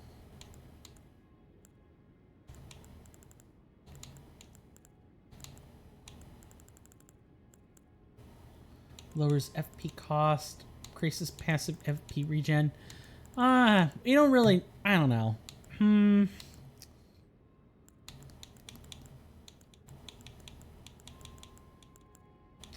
I guess we could, like... cure poison on ourselves? Oh no, I know what we can do. We can grab a healing incantation. That'll be good.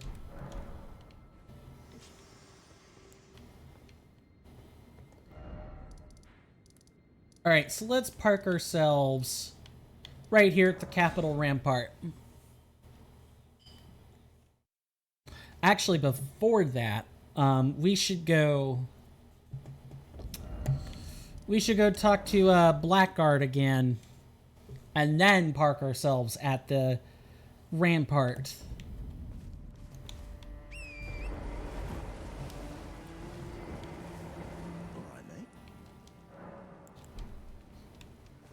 Nothing. All right. If you're not gonna say anything, off to the rampart then.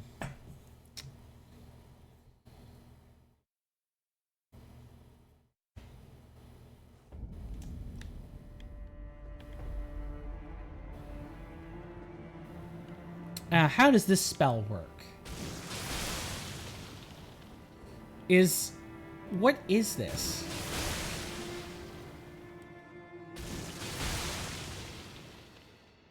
Are they shooting spikes?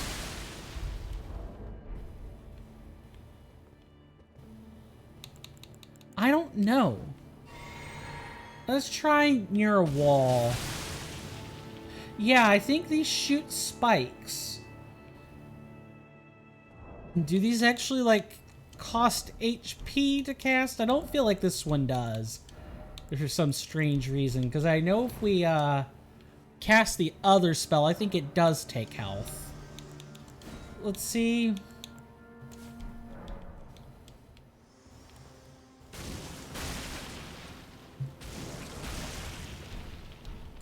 Oh, no they don't.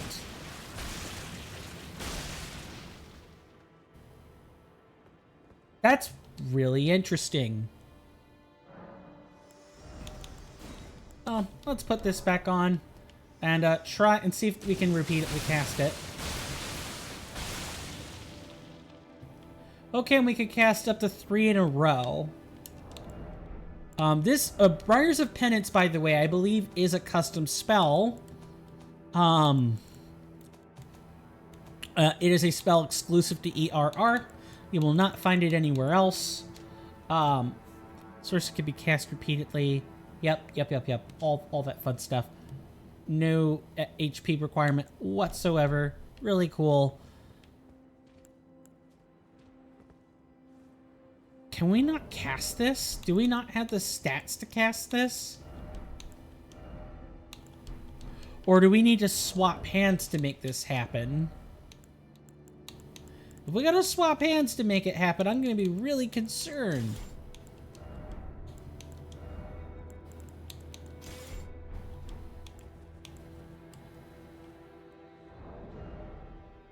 Why can't I cast this?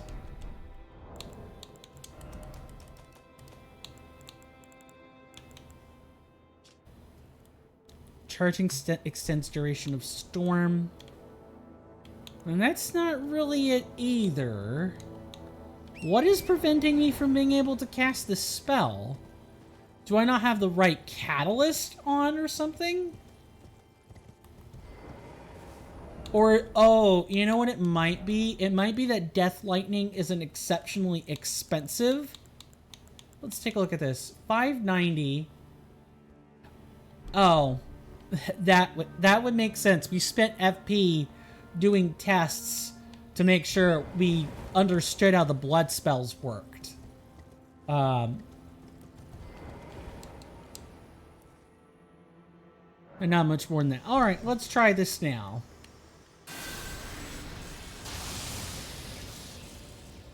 And I believe we can repeat this.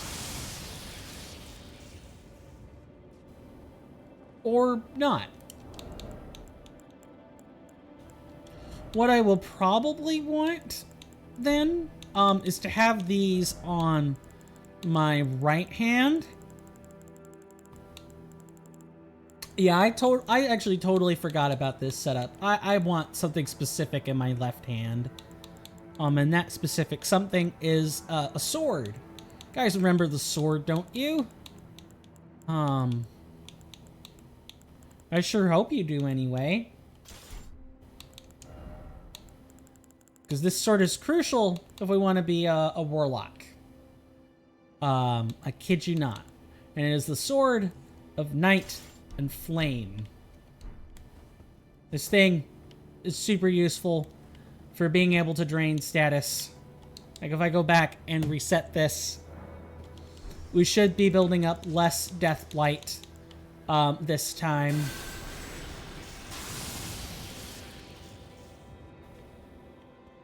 And that is definitely a close-up spell as well.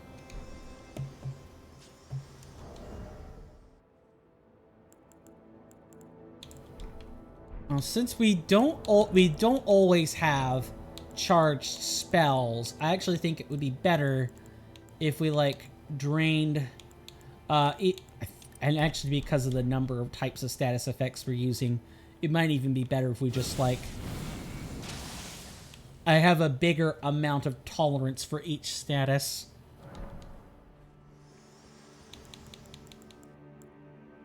All right. And we'll just go back and forth between these. There's only a couple of sorceries you're using, but they are very important sorceries. Very important sorceries. Okay, so since we are... we haven't gone into Lanedell, I kind of want to make sure we've done everything we can do before we go into Lanedell. Besides, like, whether or not to kill Rykard before killing Morgott. That's like the big question. That is a big ask. And also, if we kill Rykard, we're not finishing the quest with Lady Tanith. Like, that's just not happening. She'll be gone. And I don't want that. So I think I might have answered my own question, but I'm gonna look into it. Just, I'd rather be safe than sorry. I have plenty of time to do this. Remember, from about the 2nd onward, I may be able to stream on the 2nd. It depends on when they want me there. When the clients want me at their house. I'll find out later, probably later today or tomorrow, when everything should be finalized and there shouldn't be any room for cancellations or adjustments. Before we go for the day, it has been 4 hours. I am going to give you guys I am going to shout out a couple of folks. Hopefully it is working this time. Because if not, I'm going to be mad at my bot. If you guys want if you guys want a relaxing stream after this, let's say this was too much for you, for whatever reason, you just want something calm, you want to be able to sleep or work in peace, then I recommend checking out the Bob Ross channel. It airs exclusively Robert Ross painting shows as reruns on the weekends. Today is Sunday, so it is a weekend. It's the end of it, but it is still the weekend. Hopefully everybody has a good Sunday, by the way. If you want something more robust, something with more action and a more familiar face, check out a man by the name of Lobos Jr. He's playing Tears of the Kingdom right now. Really cool stuff. His streams are usually a good time. Definitely recommend checking him out. My name is Coinstamp, or Swirling Vortex, or Steven, and this has been another episode of Elden Ring Reforged. I want you guys to know that I'm very happy to continue to bring this series to you.